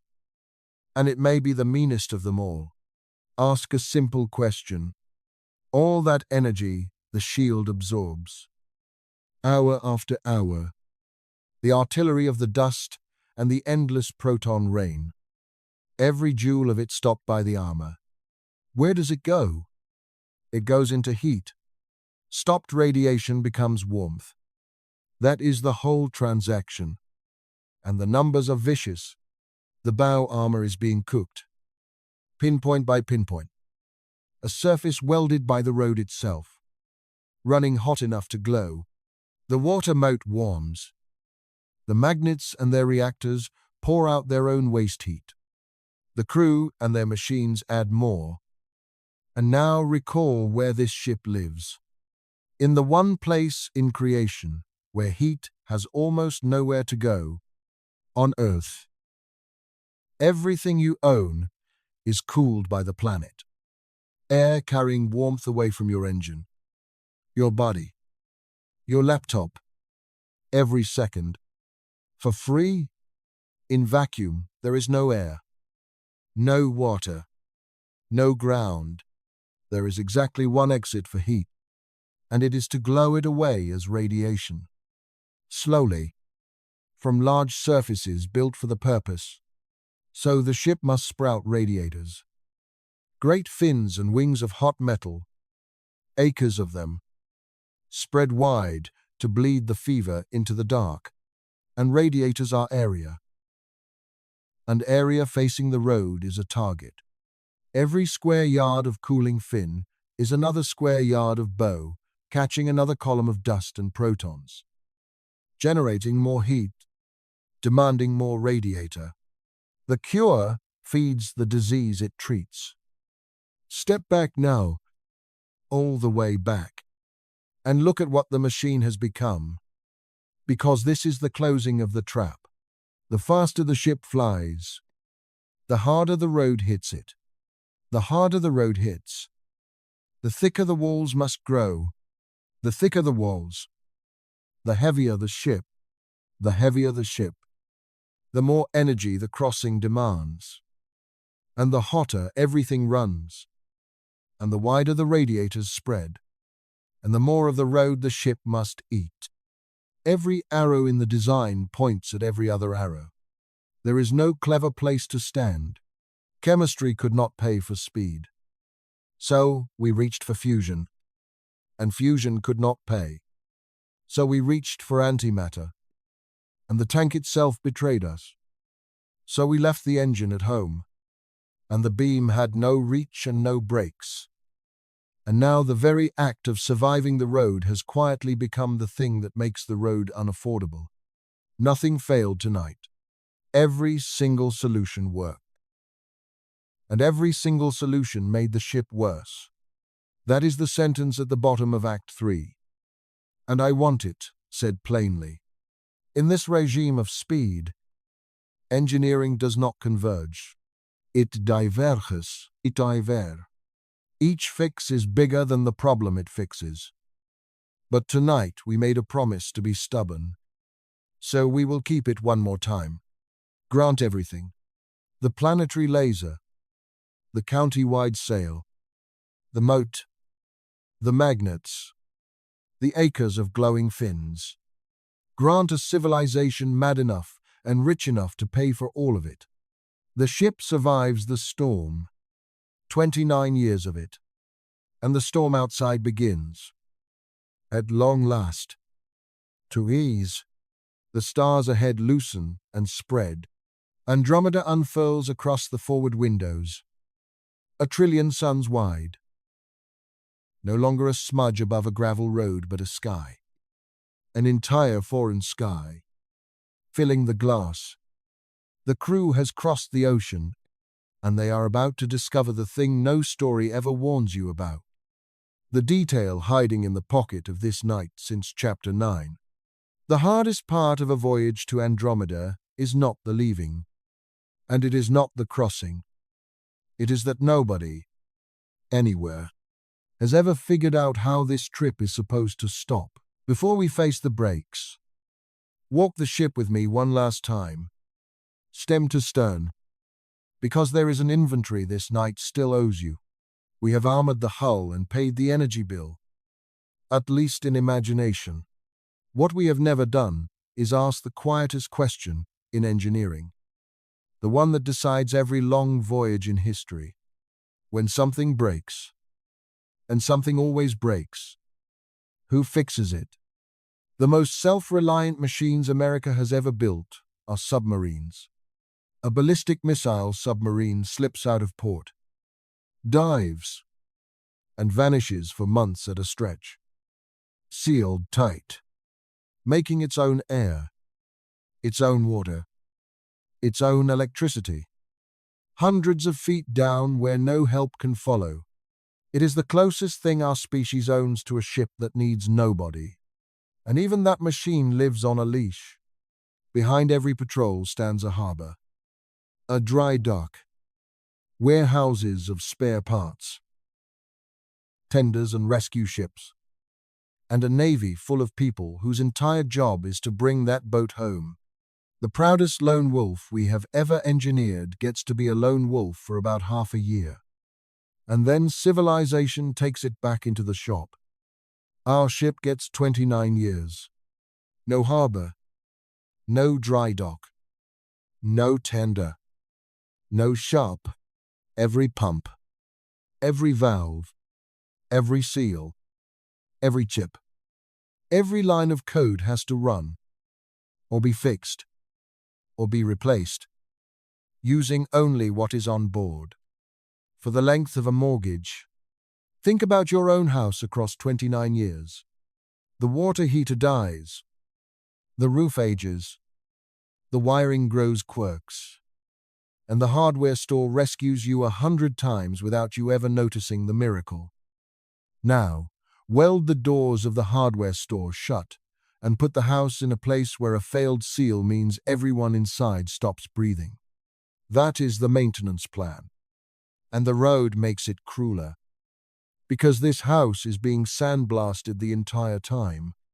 The structure holds 1 full G of load every second for 3 decades while radiation quietly works on it, turning tough plastics brittle, clouding glass, degrading the very sensors whose job is to notice the degradation. Metal fatigues, lubricants break down, and the computers age worst of all, because the storm outside flips their bits and gnaws their circuits. So the software must catch its own errors, patch its own wounds, and reboot its own mind, unsupervised, for 10,000 consecutive days. Then there is the cargo nobody can simplify. The crew. Human beings run on a supply chain. Oxygen, water, food, and a closed loop of all three that recycles every breath and every crumb, around and around, for 29 years, with no top-ups and no margin for drift. We have attempted exactly one serious dress rehearsal of that loop, in the early 1990s, in the Arizona desert. 8 people sealed themselves inside a glass world called Biosphere 2. 3 acres of engineered rainforest and ocean and farmland, the most ambitious closed ecology ever built. Within 2 years, the oxygen was sliding, the crops were failing, and outside air had to be pumped in to keep the crew safe. 2 years, on the ground, with the whole planet standing by outside the glass.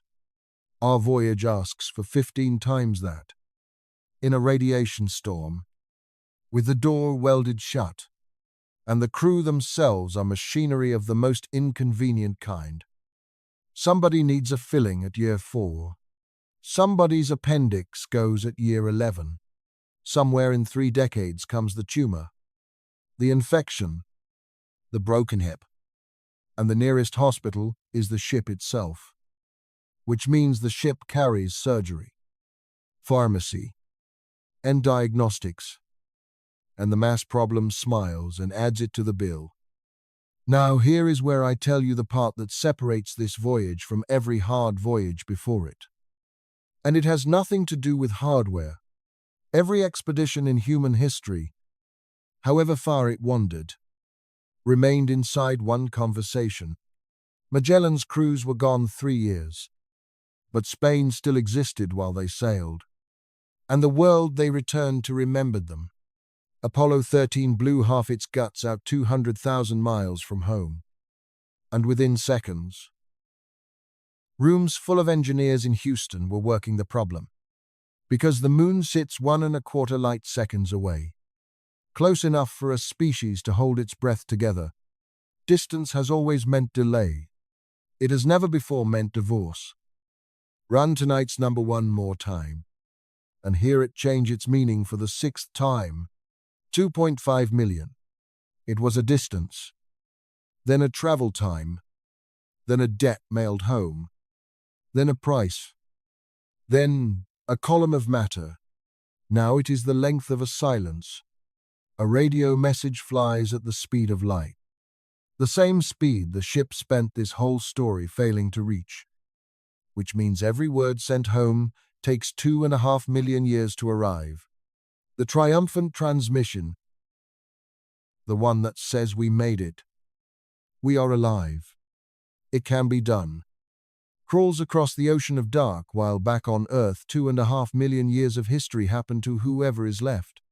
And an answer, any answer, even a single ping of acknowledgement, costs the same again. 5 million years, round trip, for one exchange of hellos. The crew can shout homeward the entire voyage and they will never know if anyone is listening, because on their clocks, thanks to the same relativity that made the trip possible, the Earth, they knew ages 1,000 years during a night's sleep. From the second the engine lights, there are no updated star maps coming, no software patches, no warnings about the road ahead, no rescue, no recall, and no reply. Mission control lasts exactly as long as the countdown. After that, the ship is alone. In a way, nothing human has ever been alone. So hold the full picture of what we have built, because it changes what the thing is. For 29 years, this vessel is a sealed sliver of civilization, carrying its own factory, its own farm, its own hospital, its own repair yard, and its own library of everything its builders ever knew, forbidden by the geometry of the universe from ever asking a single question out loud. And now I will say the sentence I have been saving all chapter. None of this is the hard part. Every problem on tonight's inventory, the fatigue, the farming, the surgery, the solitude, is at least a problem engineers know how to argue about. The hard part is a debt. Back in chapter 9, I handed you a sentence and told you to fold it up and keep it in your pocket. The laser pushes away, and no photon from home can ever take speed back out. Take that sentence out of your pocket now. The ship is doing 1 part in 3 trillion below the speed of light. Andromeda is dead ahead, growing in the windows, and it is time to talk about the brakes that do not exist. Physics runs on a bookkeeping so strict that no bank on Earth comes close. Every joule poured into this ship's speed is still there, riding along, a deposit that never loses a penny. And the account holds the most violent balance in engineering history. The energy of 500,000 hydrogen bombs for every single kilogram on board. Arrival. Real arrival. The kind where you stop and stay. Means emptying that account. All of it. Every joule that took a planetary laser and 14 years of falling to put in must now come back out. And the universe does not care that this is inconvenient. It only offers the one deal it has ever offered. Slowing down costs exactly what speeding up cost. So look around for the engine that pays it. The laser array, the miracle that made the whole voyage possible, is back on Earth, 2.5 million light years behind the stern. And here its beautiful design turns its face away. A beam from home pushes outward, away from Earth, which at this end of the trip means it speeds the ship up. The engine we built can only ever say go. It has no way, even in principle, to say stop, and the finer print is worse. Because after 14 years of flight, even the aiming is fantasy. The beam would need to lead a coin-sized target across intergalactic space with millions of years of light delay, and hold focus at a range where focus does not exist. The most powerful machine our civilization ever imagined building is. At the moment, the crew needs deceleration. A porch light in another galaxy. Very well.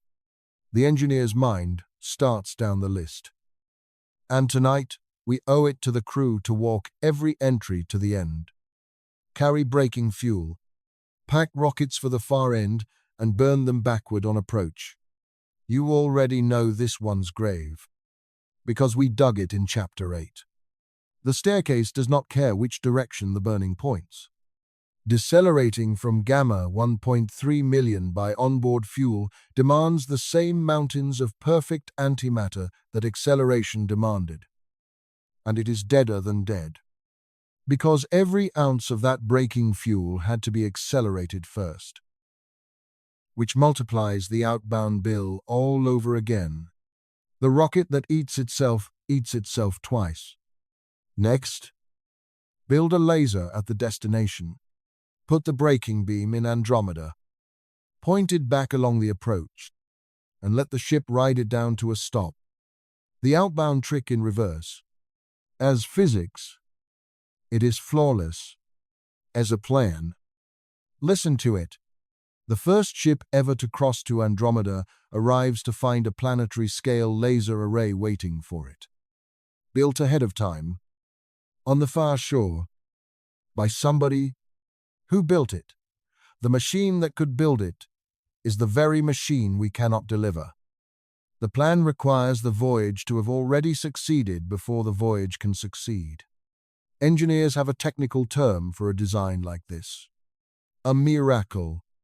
Next, brake against the road itself. Now this one is genuinely clever, and real physicists have spent real careers on it.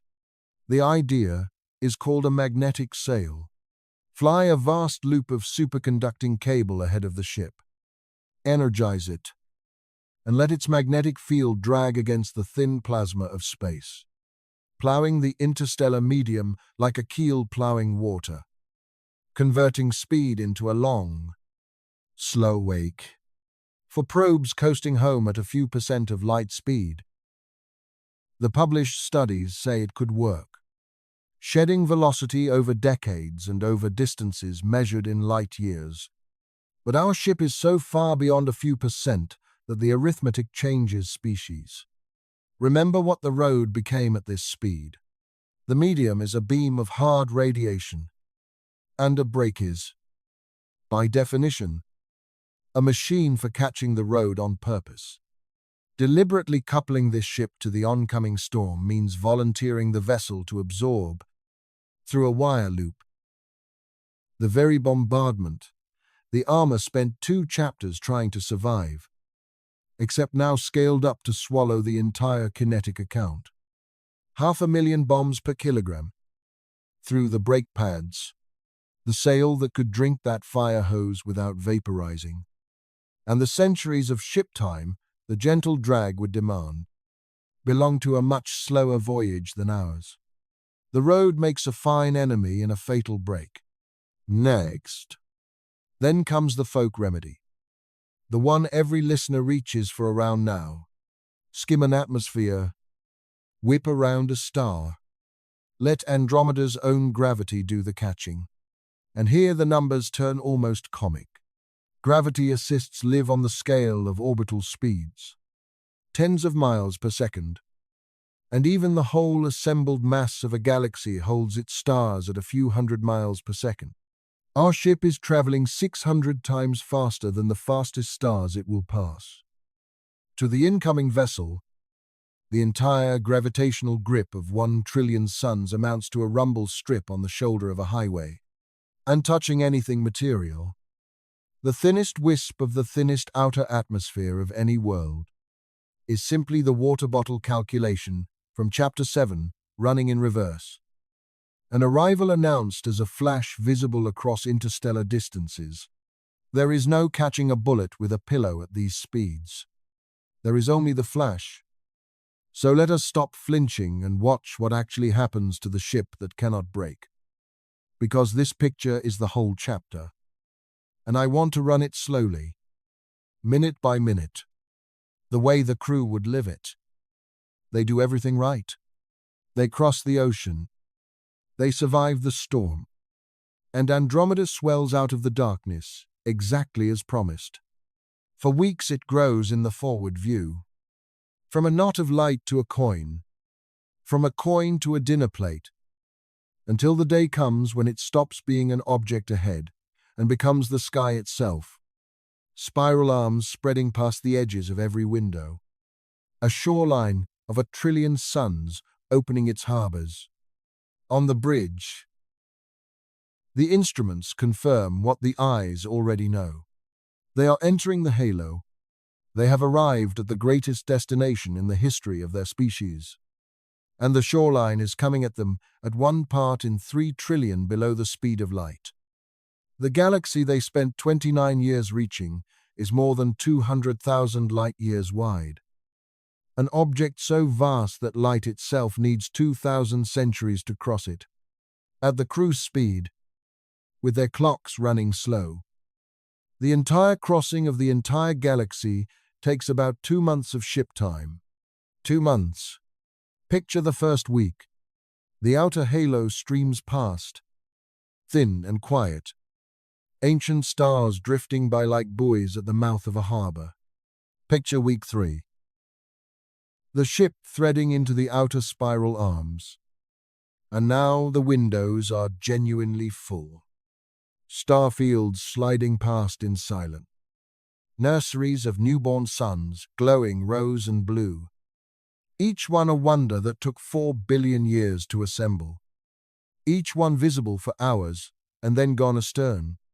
Somewhere around week 5, the ship crosses the heart of the galaxy's disk. The crowded boulevards where the stars stand closest, and whole constellations that no human eye has ever seen form, hold for a day, and dissolve behind the stern, somewhere in that blur, unmarked, unnoticed. A particular yellow star slides past among millions of others. The star they chose, the world they dreamed about, the whole point of everything.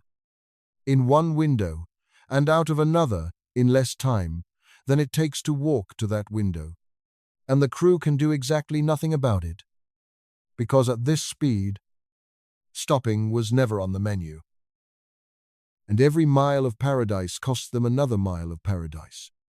Then the star fields begin to thin. Week 7. Week 8. The boulevards give way to suburbs.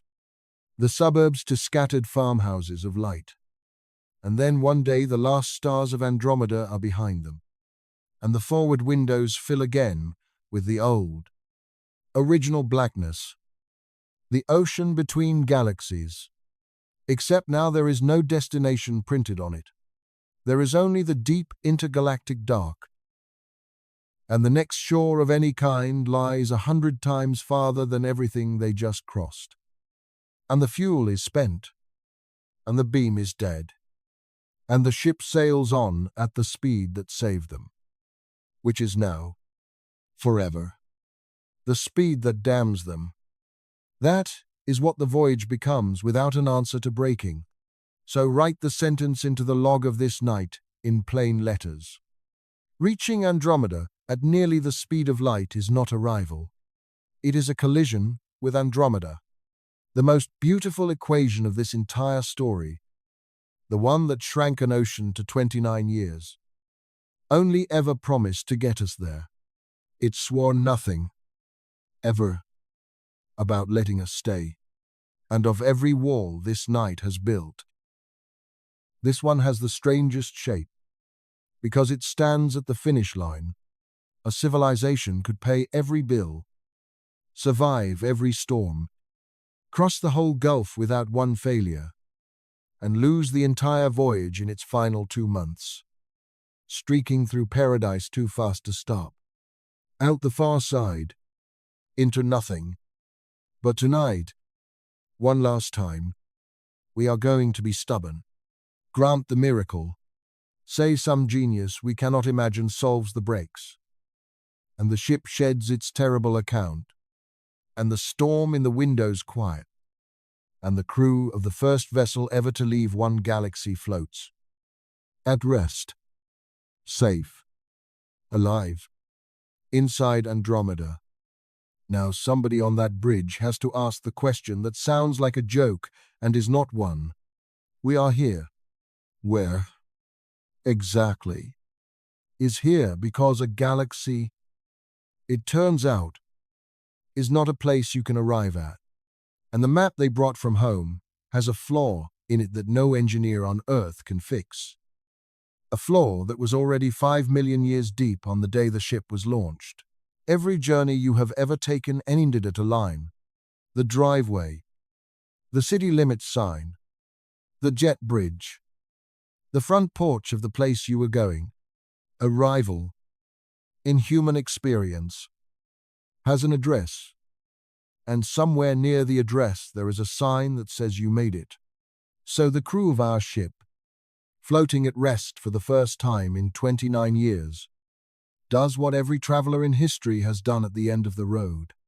They look for the sign. There is no sign. Worse than that, there is no line. A galaxy does not have an edge the way a country has a border, or an island has a beach. The outskirts of Andromeda are a fade, a halo of thin gas and scattered ancient stars that grows gradually less thin and less scattered across tens of thousands of light years.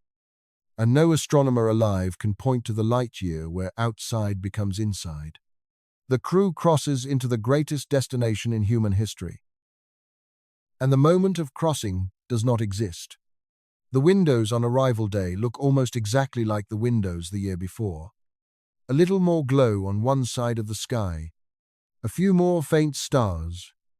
The champagne has no cue. They are, by every reasonable definition, in Andromeda, and being in Andromeda turns out to feel like being nowhere at all. Because a galaxy is a container for 1 trillion places, spread across a volume so vast that light needs 200,000 years to cross it, and floating in the thin outer suburbs of that container. The crew is still, in every way that matters, in deep space. The nearest star of their new galaxy might be farther from them than Alpha Centauri ever was from Earth. So the true arrival still lies ahead, and it has a shape. Somewhere in that spiral of 1 trillion suns, mission planners long ago chose one star. A quiet, steady, sun-like star, with a world in the warm zone around it. The single pixel of the entire voyage that actually was the point. All the crew has to do now is go there. And this is the moment the flaw I promised you comes out of the map room. The flaw that was already bolted into the mission before the engine ever lit. Every piece of information humanity has ever possessed about Andromeda is old. Physically old. The light our telescopes catch tonight left that galaxy 2.5 million years ago. Which means the grand portrait hanging in every observatory on Earth is a picture of what Andromeda used to be. Before there were human beings to look at it. When the planners chose the destination star, they chose it from that portrait. They aimed the greatest voyage in history using a photograph 2.5 million years out of date on the day they looked at it. And then the voyage itself doubles the damage. While the ship crosses, with its own clocks nearly frozen, time in Andromeda runs at full speed, and another 2.5 million years pass at the destination between departure and arrival. Added up honestly, the star the crew is now hunting was selected from light that showed its position and condition 5 million years before the moment the ship arrives. 5 million years is a long time in the life of a galaxy's neighborhoods. Stars move, In 5 million years, the chosen star has drifted light years from where the portrait put it, and so has every star around it, each one on its own orbit, the whole spiral turning like a slow hurricane. The entire neighborhood, the planners studied, dissolved, and reshuffled into a new arrangement no map from Earth describes. The quiet suburb in the photograph has scattered. The landmarks have traded places. Whatever the ship's telescopes find at those coordinates, it will be a different corner of the galaxy than the one in the mission plan. Because the mission plan was never a map. It was a memory. Put it in home terms. Because this deserves a picture you can hold. Imagine navigating a ship into New York Harbor tonight using a chart drawn 5 million years ago. Before the harbor existed. Before the river had settled on its bed. Before the coastline had taken its shape. And imagine that chart is your only one. And no radio call can ever bring you a newer edition. Because the newest possible edition is, by the laws of physics, 5 million years stale on delivery. That is the navigation problem, and no instrument on board fixes it. Because it is not an instrument problem. The speed of light is not just the limit on how fast we travel, it is the limit on how fresh our knowledge of anywhere can ever be.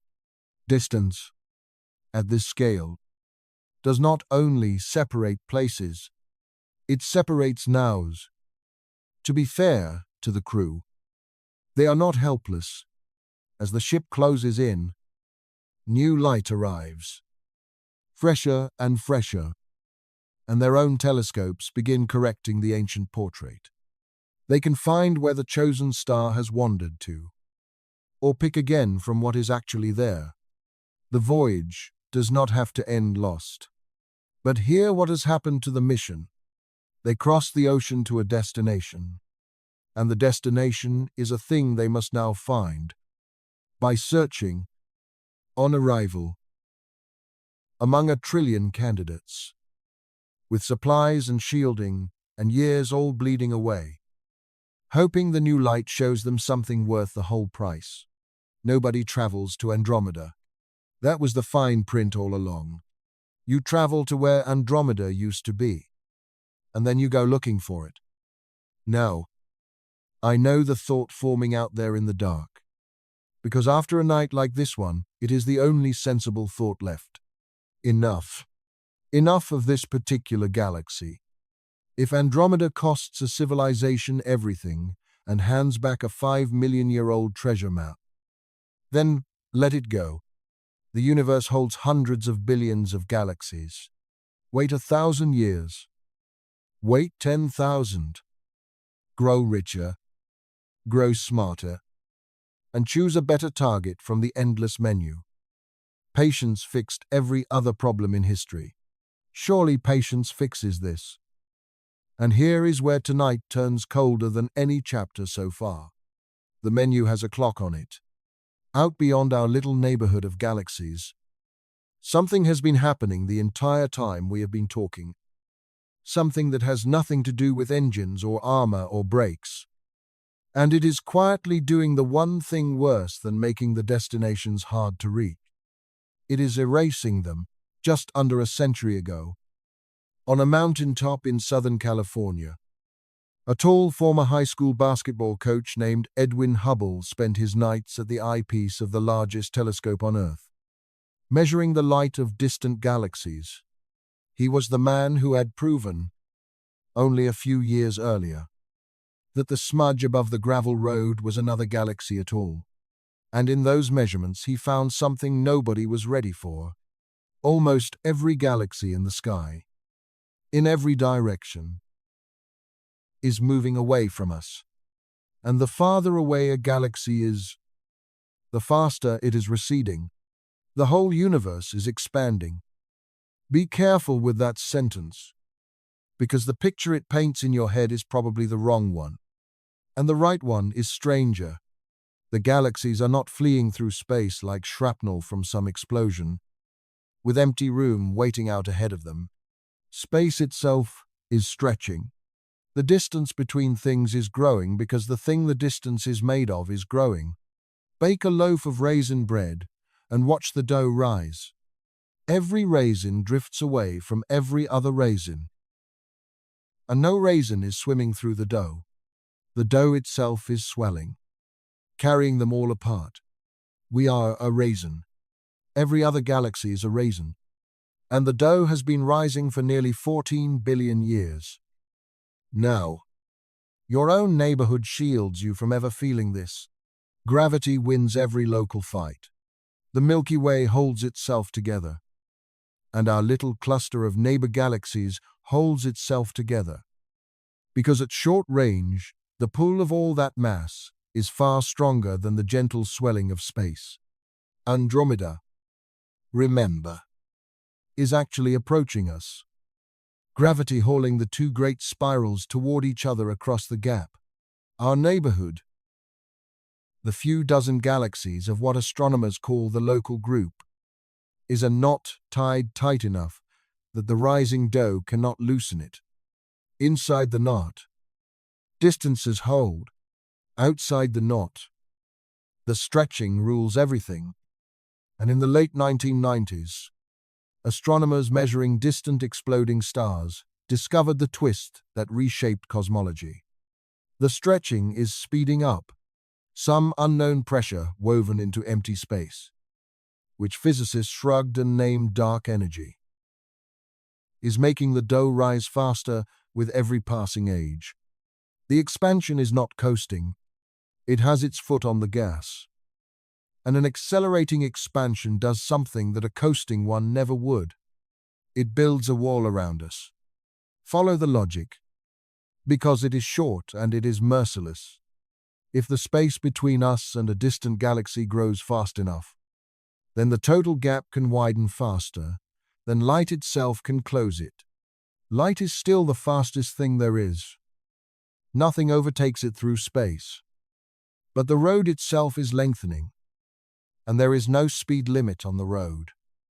A beam leaving our galaxy tonight, aimed at a sufficiently distant target, is like a runner on a racetrack that stretches while she runs. The finish line pulling away faster than her legs can eat the ground. She never stops running. She also never arrives. Which means there is a distance. A real, calculable distance, beyond which nothing we ever do matters again. Astronomers call it the cosmic event horizon. And by current measurements, it sits somewhere around 16 billion light-years out. Every galaxy beyond that line is finished with us. Unreachable, in the fullest sense the word will ever have. By any ship, at any speed, with any budget, including a beam of light itself. Granted infinite time. Do you remember the promise from Chapter 5? The one I asked you to hold on to, in a universe that stood still. The 1G ship could go essentially anywhere. Tonight that phrase pays off. Because we have now met the universe that refuses to stand still. Our ship, the monster of this entire night, the machine that shrinks oceans to decades, could burn toward one of those distant galaxies forever. Gamma climbing without limit. And the stretching road would still win. The equations that opened every door tonight close this one themselves. And they close it politely, with no appeal. Sit with the size of the sentence hiding in that. The observable universe holds hundreds of billions of galaxies. The overwhelming majority of them, almost the entire menu we were counting on one chapter ago, are already on the far side of that line. We can see them, because their old light is still arriving. Mail from senders that departed long ago. We can photograph them, catalog them, fall in love with them, and every one of them is already gone. In the only sense that matters to a traveler. The pictures in our telescopes are, for most of the universe, pictures of places that left while we were looking at them. And the wall is not standing still. The acceleration sees to that. Every year, the horizon claims more ground, and galaxies that were reachable. Technically, theoretically, on the near side of the line, slip across it and are subtracted forever. This is happening now. On an ordinary schedule, the way tides happen, by one common estimate, matter equal to roughly tens of thousands of stars passes beyond reach every second of every day. Nothing announces it. No alarm sounds anywhere in the universe. The lights all stay visible. The old mail keeps arriving for ages. And address by address, the reachable universe gets smaller. Patience, the one strategy that fixes everything human, turns out here to be the exact wrong move. Every century spent waiting for better engines is a century of the menu burning. The universe is running a going out of business sale in reverse. The longer you browse, the emptier the shelves. So draw the honest map of what a species in our position can ever hope to touch, and watch it shrink to almost nothing, beyond the horizon. Forbidden outright. Between here and the horizon, galaxies that are technically on our side of the line, but receding so fast that a crossing means chasing a target that flees for the whole voyage. Journeys of billions of years against a road that stretches underfoot. Missions that make tonight's 29-year ship look like a walk to the mailbox. And then there is the knot, the local group, the few dozen galaxies gravity has tied to us, the one patch of the entire cosmos where the dough does not rise, where distances hold still and wait for us, where a destination will actually stay put long enough to be reached. Most of the knot is small, dwarf galaxies and satellites, the moons of the two great houses. One other true spiral lives in it. A graceful pinwheel called Triangulum, smaller than the Milky Way and bound to Andromeda as a companion. A province of the Empire next door. And then there is the Empire itself. One giant, one equal, one other city, the smudge above the gravel road. Here is what Andromeda actually is. Then, and the whole night has been building to this sentence. Andromeda is not the nearest item on an endless list. Andromeda is very nearly the only door the universe will ever hold open for us. Everything else is either a moon of our own house, a province of hers, or on the far side of a wall that grows taller every year. The next galaxy is not merely next. For a species that arose in the Milky Way, it is close to being the last other place there is, which should make the final stretch of tonight feel different.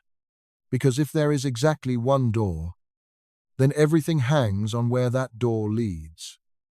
And for the length of my lifetime and yours, everyone thought we knew. Every documentary, every textbook, every night sky app has told the same ending to this story.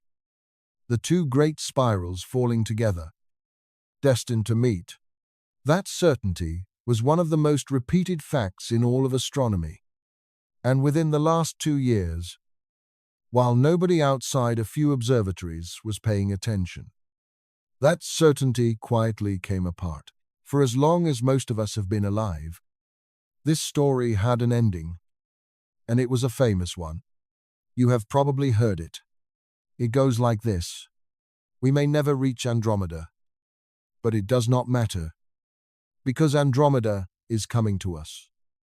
And the first half of that sentence is rock solid. Of all the great galaxies in the sky, nearly every one is being carried away from us by the rising dough of space.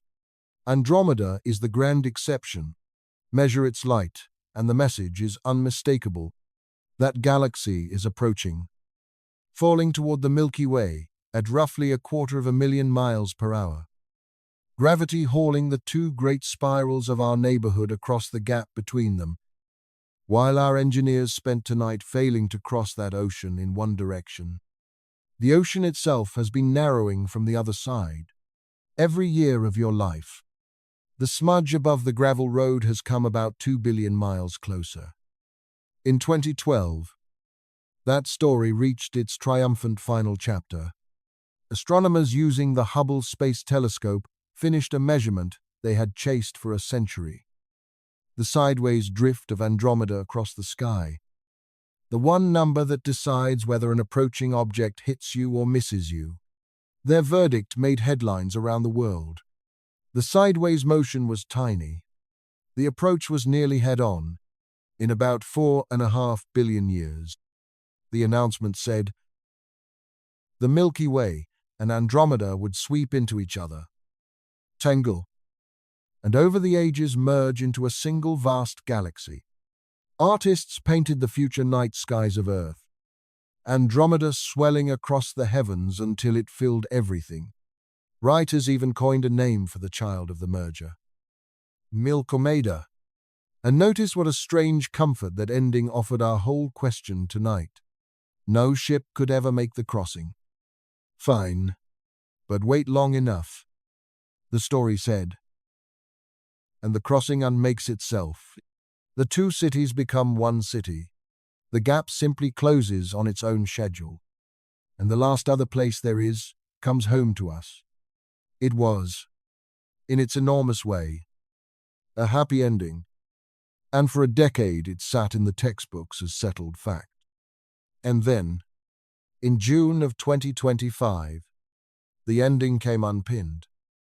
A team of astronomers led from Helsinki published a study in the journal Nature Astronomy. And what they had done was, on its face, routine. They took the newest, sharpest measurements of Andromeda's motion, from Hubble and from Europe's Gaia Observatory, folded in the best modern estimates of what everything actually weighs, and then ran the future forward 100,000 times, letting every measurement wobble within its honest uncertainty. And they added something the famous forecast had left out. The neighbors. Our two great spirals do not fall toward each other in an empty room. The local group is a family, and the family's smaller members turn out to have a vote. Andromeda has its bright companion, Triangulum, tugging on its path, and the Milky Way has the large Magellanic Cloud, our own biggest satellite, hanging off us like a child pulling a parent's sleeve, swinging our galaxy's course by a small but stubborn amount, in an unhelpful direction. Run 100,000 futures with all of that included, and the settled story dissolves. In roughly half of the simulated futures, the two galaxies do eventually spiral together and merge, most likely 7 or 8 billion years from now. Later and messier than the famous date. In the other half, they never merge at all within 10 billion years. They swing past each other in the dark, sometimes at a distance of 500,000 light years. 5 times the width of the Milky Way. Two great ships passing in the night, and then carry on, shaken but separate, for longer than the remaining lifetime of the Sun. As for the dramatic head-on collision on the 2012 schedule, the study put the odds of that at about 2%. The most repeated fact in modern astronomy, weighed honestly, came out as a coin flip. Science being science. The story did not stop there. Within a year, other teams pushed back, armed with even newer measurements of Andromeda's drift from the Gaia mission. And some of their models pull the odds of an eventual merger back up high, toward what the textbooks always said. The argument is alive right now. In this decade, conducted in data releases and simulations by people who all agree on the physics and disagree on the inputs. And that argument is the honest headline of this chapter. Whichever way the coin finally lands, the astonishing thing has already happened. The certainty is gone. A fate that 2 generations of stargazers were taught as confidently as the date of the next eclipse has been reopened. And the reopening happened in the last 2 years, while you were living your life. You have spent tonight learning that we cannot go to Andromeda. It turns out that nobody can currently tell you whether Andromeda is coming to us. One thing should be said clearly.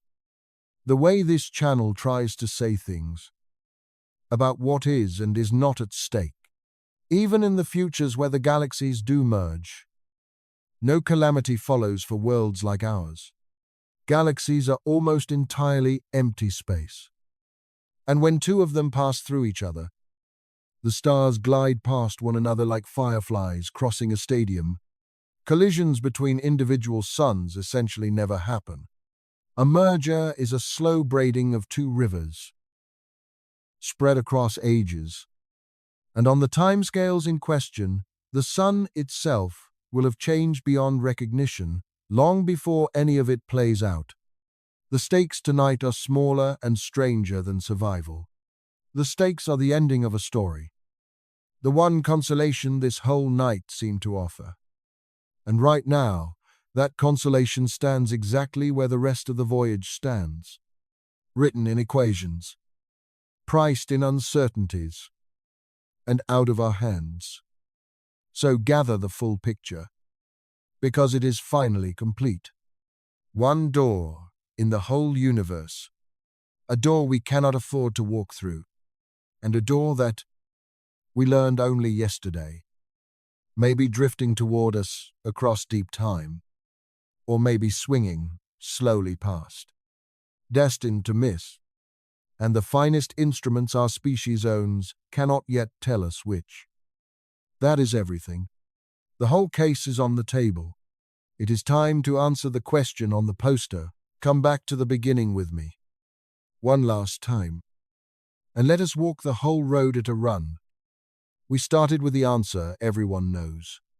The galaxy is too far, and life is too short, and that answer fell, because relativity is real, and a ship that merely falls forward at the strength of Earth's own gravity crosses the ocean in 29 years of human life. Distance was never the wall. Time was never the wall. Einstein tore both of them down a century ago, and every calculation since has held. Then we tried to build the ship, and the real walls came out of the dark, one behind another. The speed those 29 years demand turned out to be a regime no large object in the known universe has ever entered.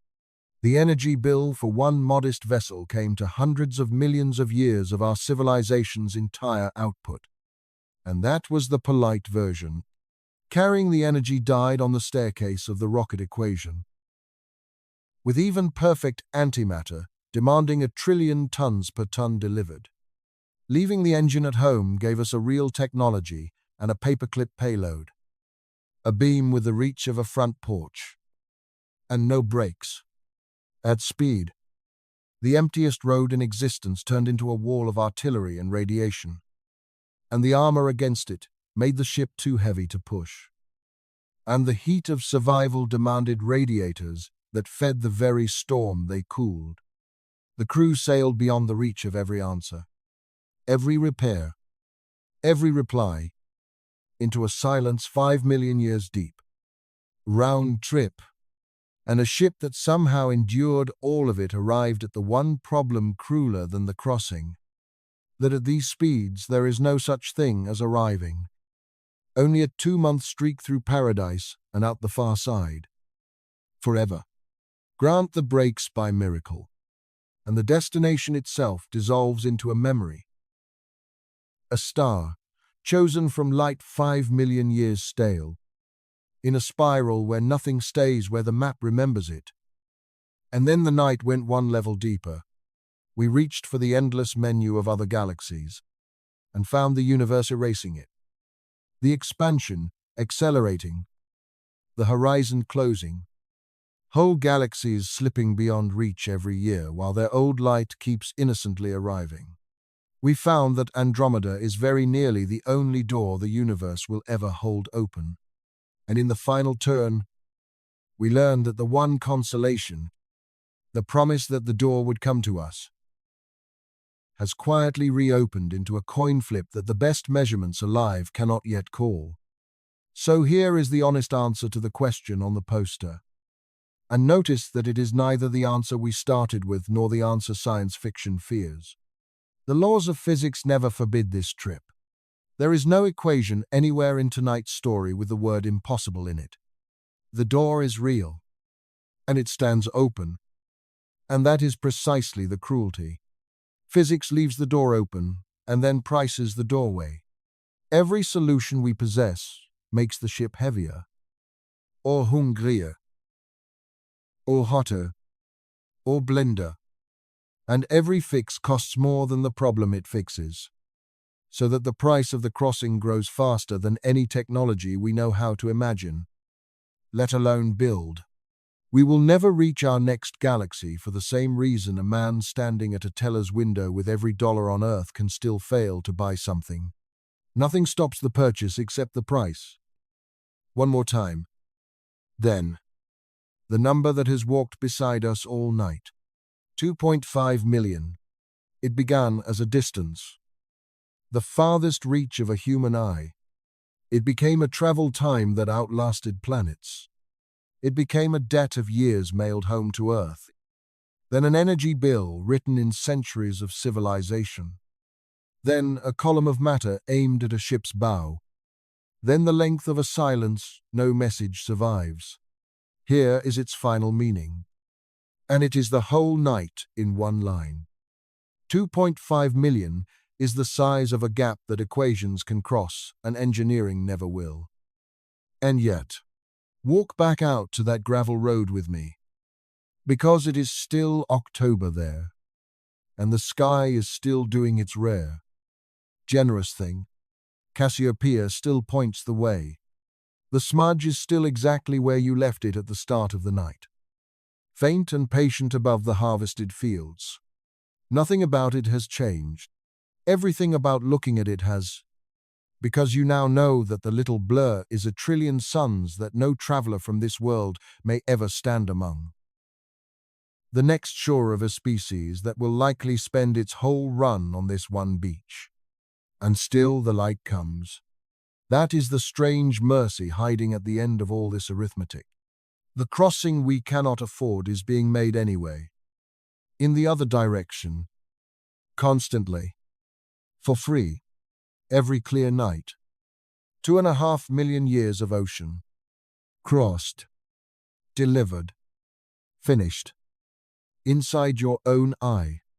The universe will not sell us the voyage. It gives away the view. If tonight changed the way you see that little smudge of light, a like and a subscribe genuinely help this channel keep making long nights like this one. But that can wait until morning. Good night to you, and good night to the shore we will always see and never touch.